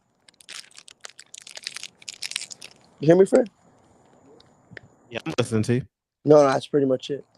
Oh. No, because I remember I think you made a video, or was it an Instagram post where you're like, the next time he fights, if they do the rematch, you got to look at an opportunity. Hell yeah. But I mean, shit. I feel like he'll be like a minus 500 at that point. Who cares? I mean, it got to the point where in the middle of the fight, he was like minus 6,000. Like it literally went like after round 1, he was like minus 180, and then it went to like minus 250. So that's how you knew that he was off the jump. Yeah. Mm-hmm. And then middle of the rounds, he's like minus 800. And then going into like the 9th, 10th round, they're like minus 6,000. So like at that point, you knew that he pretty much did anything. There was no way they were gonna rob him. Or like even the Vegas betting, I was like, Vegas isn't gonna let you rob him. Like if they know that that the judges have a chance to rob this guy, they're not gonna just let you take him for 2,000, 100 for 2,000 on something like that. So like I felt like at that point, if you see those odds, like you pretty much to guarantee that Haney was gonna win. Which I mean it was. He literally beat his ass. I don't know. What do you think, Max? You think he beat his ass too, or? I mean, I wouldn't go as far as say beat his ass, but I mean he schooled him. He schooled him. Yeah, he took him to school. Yeah, that was like a father and son. Because it was because Kambosos was talking all that shit about you a kid, but Devin treated you like a kid. You know what I'm saying? Jab kept on electrocuting his ass. Yeah, that was. No, and he was barking up a storm. Hold up. Yeah, I was actually surprised too that like Kambosos didn't even feint to draw up the jab or nothing. I mean, he was flinching off everything. He was, but like he should have maybe feinted to get Devin to throw to try to counter because he could have just countered off the jab. He was too slow. He should have set more traps to try to get Devin to fall into something, but instead he was chasing Devin, reacting to everything Devin did. Devin was feinting. He was fast. He was really fast, Kambosos. Like his timing, like coming out of his counters, he was really fast. So you gotta give him that for sure. But I mean, I feel like I really wanted to knock him out because he was just barking so fucking much. Yeah, I wanted him to sleep so too. Reckless. He was talking so much shit, and then his fat ass dad. I was just praying someone fucking slapped his dad. I was like, Dad talks so fucking much. His dad talks like he's the big man. He's like, hey, it looked like Bill Haney was about to slap his ass. It looked like Bill was about to slap him in the fight. Was over. There was like a little commotion out there. He was talking shit to me. Like I would have been talking all this shit. I was like, all that fucking barking, all that shit, and he did nothing. All these people here, and he showed up and did nothing. I mean, nothing. Bill had to be careful though because he barely got in the fucking country. He looking like that. They ain't gonna let his ass back in, man. What the fuck you doing? No, you got a rematch. What are you trying to fight people in the ring for? And then I don't know if you guys saw the Fulton fight, bro. Fulton's a real deal, bro. I saw up until Devin came on. It was like it was like kind of like I think it was like 6th round is when the Devin Haney fight started. But bro, he was whooping his ass. Yeah, easy work. Like counter, he was like countering the shit out of him. Like he barely got touched either. Like my boy was like, nah, this guy Roman's winning. I'm like, bro, are you crazy? I'm like, bro, I bet on my life. I go, if it goes to the judges' scorecards, I promise you on my life. In the Armory, that man didn't win 1 round. I promise you. He could have won 6 rounds. Even if he did, still would have won 1 round on the judges' scorecard in that arena. That's the same arena that robbed Michael Fox. Yeah. Dev home. I just saw it. He's already home, huh? Back today. Yeah, man. Yeah, he home. It was a good fight card too. I mean, not like it. I don't know if you saw the undercard, like the after card. Bro, those were the most exciting fights. Amari Jones, that was a great fight. He beat that guy's ass. And then I don't know if you saw the last fight on the undercard. It was like 2 prospects that ended in a draw. Bro, that fight was insane. 4-round fight. 4-round fight. I mean, the prospects look good. Like 4-round fight. Yeah, 4-round. Bro, they were swinging. Bro, they were trading. One of them was like on Team Kambosos, like some making his first ever. Like the fight made no sense because one of them was like backed by Kambosos, like making his pro debut, and then the other one was backed by Dabella, 3-0, and this guy was like super popular in Australia. So like it made no sense to fight. I feel like they did a draw just for like when they're like 22-0, 23-0, they just end up fighting again over there just to sell it. No, but overall it was a good ass fight night. I think Devin needs to capitalize on the momentum and get back in the ring. Yeah, he didn't take no damage. Yeah, he should 4 months, right? 3.5. Even if it's a tune-up fight. I mean, even next month, if it's like an easier opponent, these guys. I mean, these guys back in the day, they were fighting fucking cupcakes just to get their names out there. Yeah, you're multiple fights in. Like they would obviously fight 2 or 3 real big fights, but they get in like a cupcake ass fight. Right. Where they obviously beat the guy's ass. They look good, knock his ass out. Like they put in a bum with him. Like obviously you won't put in like a Richard Comey or something like that. Just like some random. Put Rolly in there. Yeah, Rolly can't beat any of them, but he'll look good losing. Exactly. You know? I think Rolly would put up a better fight than Kambosos did. No doubt, because he'll just chase off him down. size and length. He'll let him go get him. Yeah, he'll get hit with that jab. Kambosos, he didn't go at him. He'll be Jason Voorhees, yeah. Because Kambosos tried to box him up and like, bro, you're not gonna outbox him. You had to go at him. That's what I was waiting for. I was patiently just waiting, and then that's why the last round I was just on my nerves. I was just like, bro, he just don't get hit. Just run around the ring. Hit, right? Run around the ring, tie him up. I'm like, just keep tying him up. You're wasting like 10 seconds. Right. No, you're right. No, you hit the nail right on the head. I think Devin needs to go get another ESPN press run real quick on the after. Yeah, he should go straight to New York. Straight. Yep. Go sit down with Stephen A. Go sit down with these people. All your belts. Bring them all on set. Do interviews with all the ESPN shows. And I mean, you got 2 more fights on the network. You might as well become a household name while you can. Right. ESPN is still the biggest platform, regardless of what anybody wants to say about whatever. Right. And they bring credibility. That's the only good thing about the deal. They bring serious credibility. Yeah, you're right. Like everybody watching that fight, they heard Tim Bradley say he's schooling them. You're watching a master class right now. Tim Bradley was hype. You knew who he was going for. Like you get like people listen to what the announcers say. That's why some of these players say don't mute the mic, mute it, because like they're pushing that stuff on you. So like, I mean, if Kambosos was looking good, they would have pushed the Kambosos. Like they were trying to push the Kambosos moments too, but like they obviously had to show credit to Haney because at this point he was just literally destroying them with the jab, and like they had to show credit where it was at. Facts. No, it was an awesome fight though. No, it was a good. I mean, fight. obviously it's not entertaining like that, bro. But like, it was just exciting for the moment. It wasn't me. To me, it was exciting just for daring to be great. Like, bro, he went all the way over there. He made weight, and then Kambosos didn't even make weight. I was screaming when they were announcing that he didn't make weight. I was like, this motherfucker didn't even make weight. Yeah, right. Like, let's go. Right. I was like, he looked fat too. Yeah, then he said, I missed weight on purpose. No, he's like, deception, baby, is all in art of war. I started laughing so hard. I was like, this guy is so full of shit. But then your dad over there making excuses about the scale and the tape. Facts. Like, which one is it, bro? He sold the fuck out of that fight, though. No. I like how he was humble, though, in defeat. I mean, for the most part. Yeah, he was awesome in defeat. Not until the post-press conference, but in the ring, he was, Devin's moment, whatever, but. Bro, I feel like he knows how to. I feel like he knows how to get the people to be fans of him, bro. That's all bullshit, bro. He's a fucking bitch ass motherfucker, bro. All the talking, all the barking. Keep the same energy, bro. If you're gonna be barking, talking about being a rat, this and that, I don't want to hear you after the fight. Oh man, respect, man. Fuck you, bro. I wish Devin would have slapped the fuck out of him after the fight too. All the fucking talking he did, man. In your own country, they still try to rob Devin. Man didn't win one round. They gave him 4. 116, 112. That's crazy. That's too close. Yeah, that's crazy. Man. That's crazy. He didn't win one round, bro. I don't even think he landed. And then, no, the best one was in the press conference. He's like, I landed him. I landed him where? I landed him where? To his credit, he said from what I've been told. So somebody lied to him. Man, where? Somebody lied to you, Craig. Man, Devin was landing 4 or 5 jabs in a row. Until he threw one punch. It was like a pinata. You know what I mean? Like candy about to fall out that motherfucker. I think after the fight, after like the adrenaline ran down, like because obviously he was telling Devin he honestly thought he was gonna rob Devin. Because if you look in the ring after the fight, he was telling Devin, I won the fight, and Devin's looking at him crazy. Like, what are you talking about? Devin's like, what are you talking about? He's concussed. Devin looked at him like, what are you talking about? You won the fight. And that's why Bill was looking at him crazy too. Like, what are y'all talking about? You won the fight.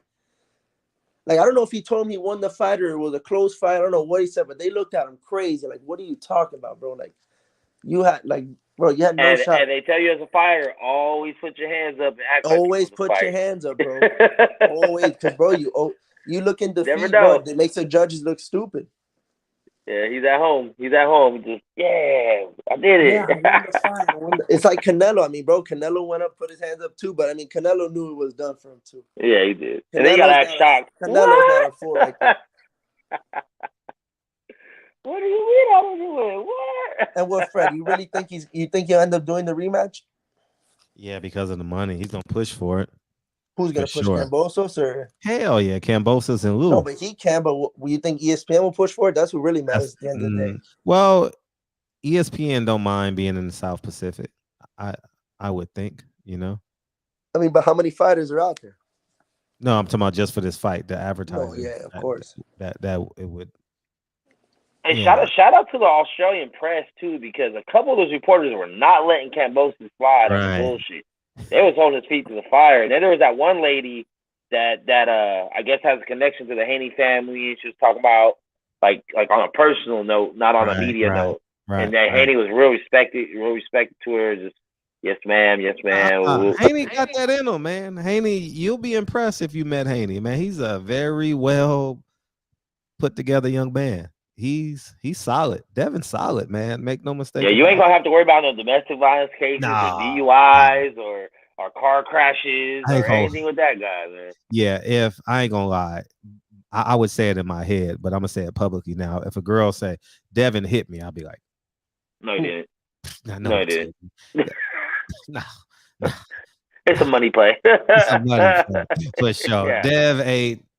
Nah, Dev's solid, man. He's solid, man. When I say he's solid, he's solid. All I know is I don't want to hear no one else call him a fucking kid anymore. I don't care if he's 23. He is a grown fucking man. He's the undisputed champion of the world, man. Yeah. So, he did his thing. I'm going to go ahead and slide off, Fred. I appreciate it. We're about to get out of here. I appreciate you. Thanks for spending the evening with me, man. Always. Check out that shirt. As soon as I see that shirt, I had to I saw it. Yeah, appreciate it. Yeah. But I'll let you, man. Thank you, dog. And then, Fred, you ended up putting it in the bigger room, the big room? Yeah, I got it in the so I can tell bigger. Yeah, because I got Lincoln's piano. Lincoln's piano is here. So Lincoln's going to start opening up the show.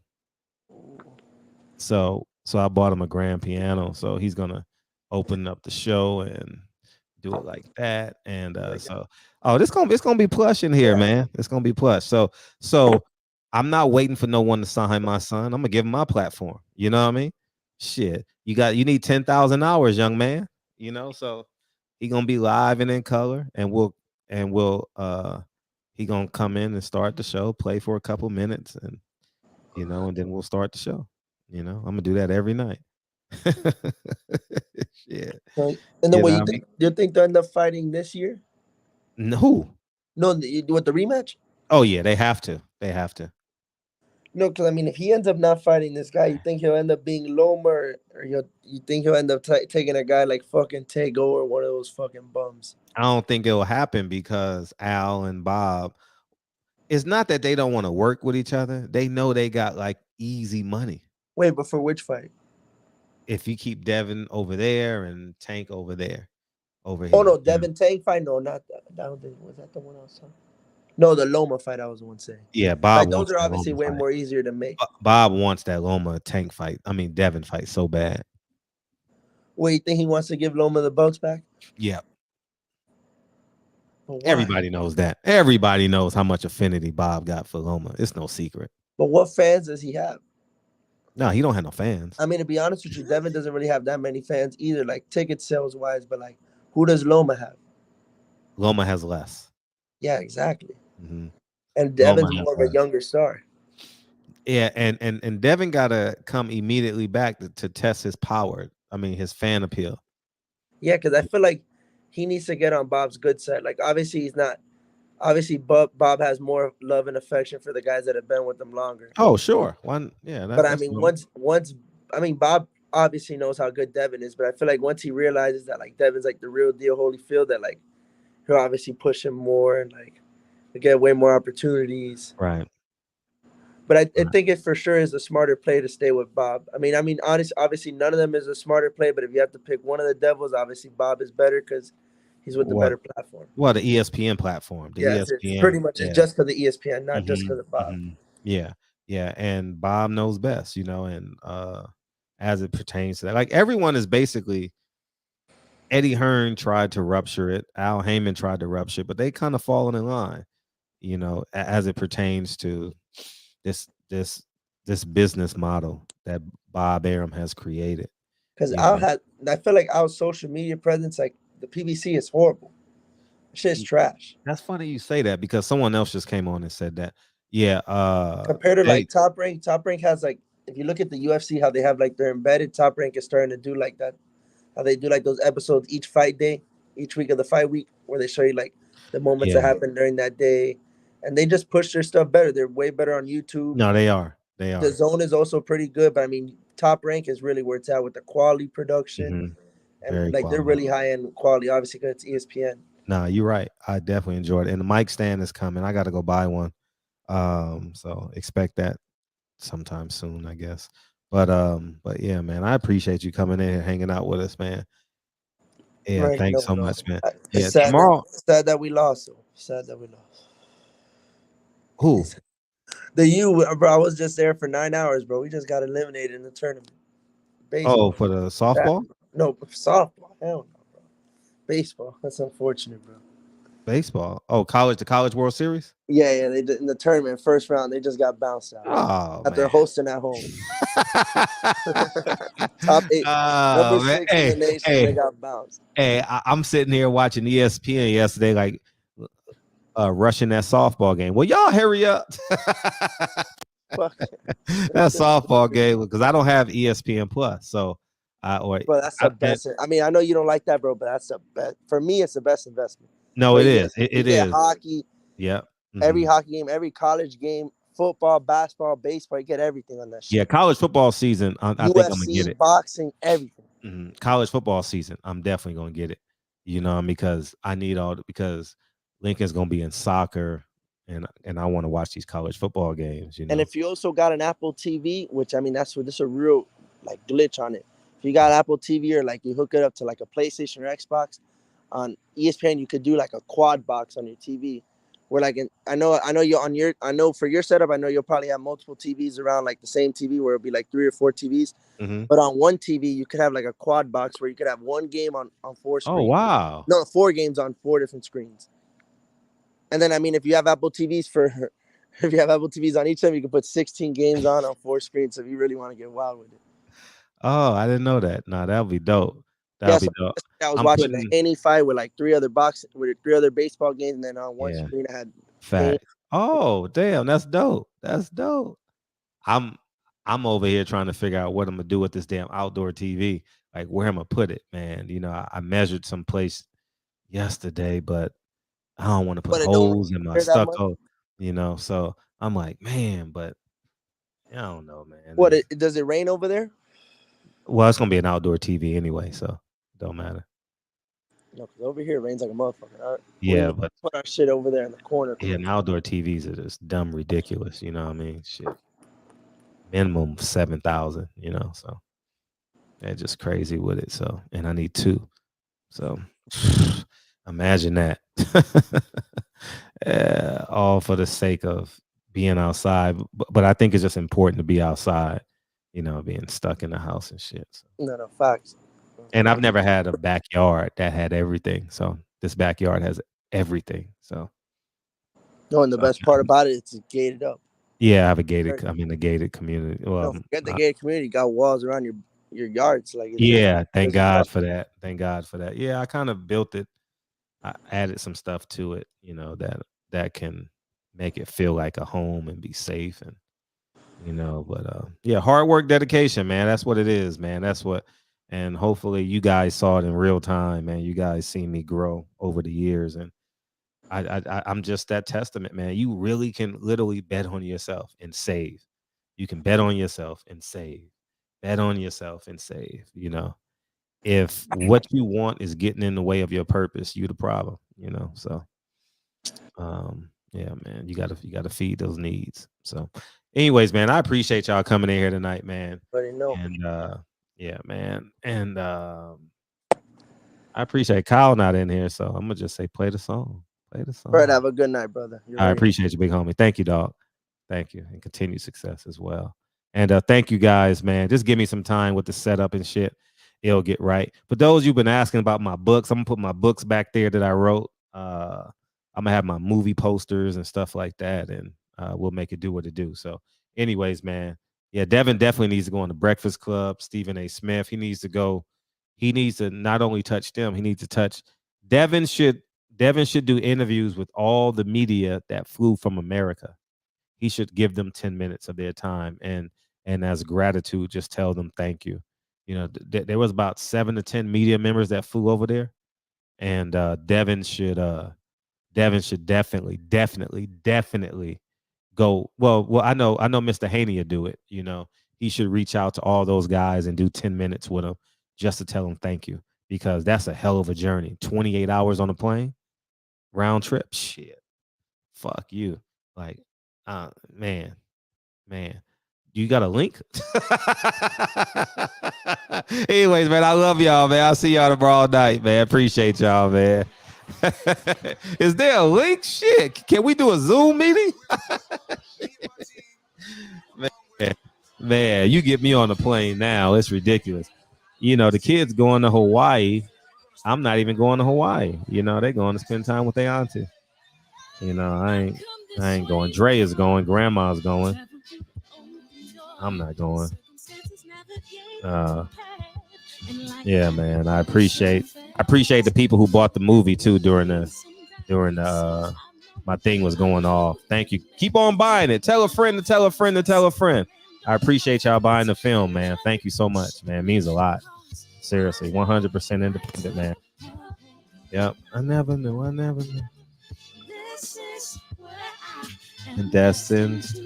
Cooking with the champ Tuesday. What we cooking, dog? What we cooking, big homie? What we cooking, dog? Cooking with the champ on Tuesday. He had a hit last week, and so did People Hernandez, man. You know, 5 mics, Champion Heart. Cooking with the champ Tuesday, 9 p.m. Pacific Standard Time. We in the building. Soji, Gravedigger, Rob G, Born to Lose. Appreciate it, man. If you want a segment on the show, just hit me, dog. That's all you got to do, man. This is the People's Channel. I like that, the People's Channel. Soji, Rob G, Phil, man. Thank you. Yeah, man. If you want to, whatever, it's yours. Platform is yours, DOG. You know what I mean? Carlito, whatever you want to do. You know, you want a segment, you want to show people how to breathe. Oh, man. You know, Rich Ray Crowder, appreciate you, man. Infamous, man. Rutledge, thank you. Never trust a yes man.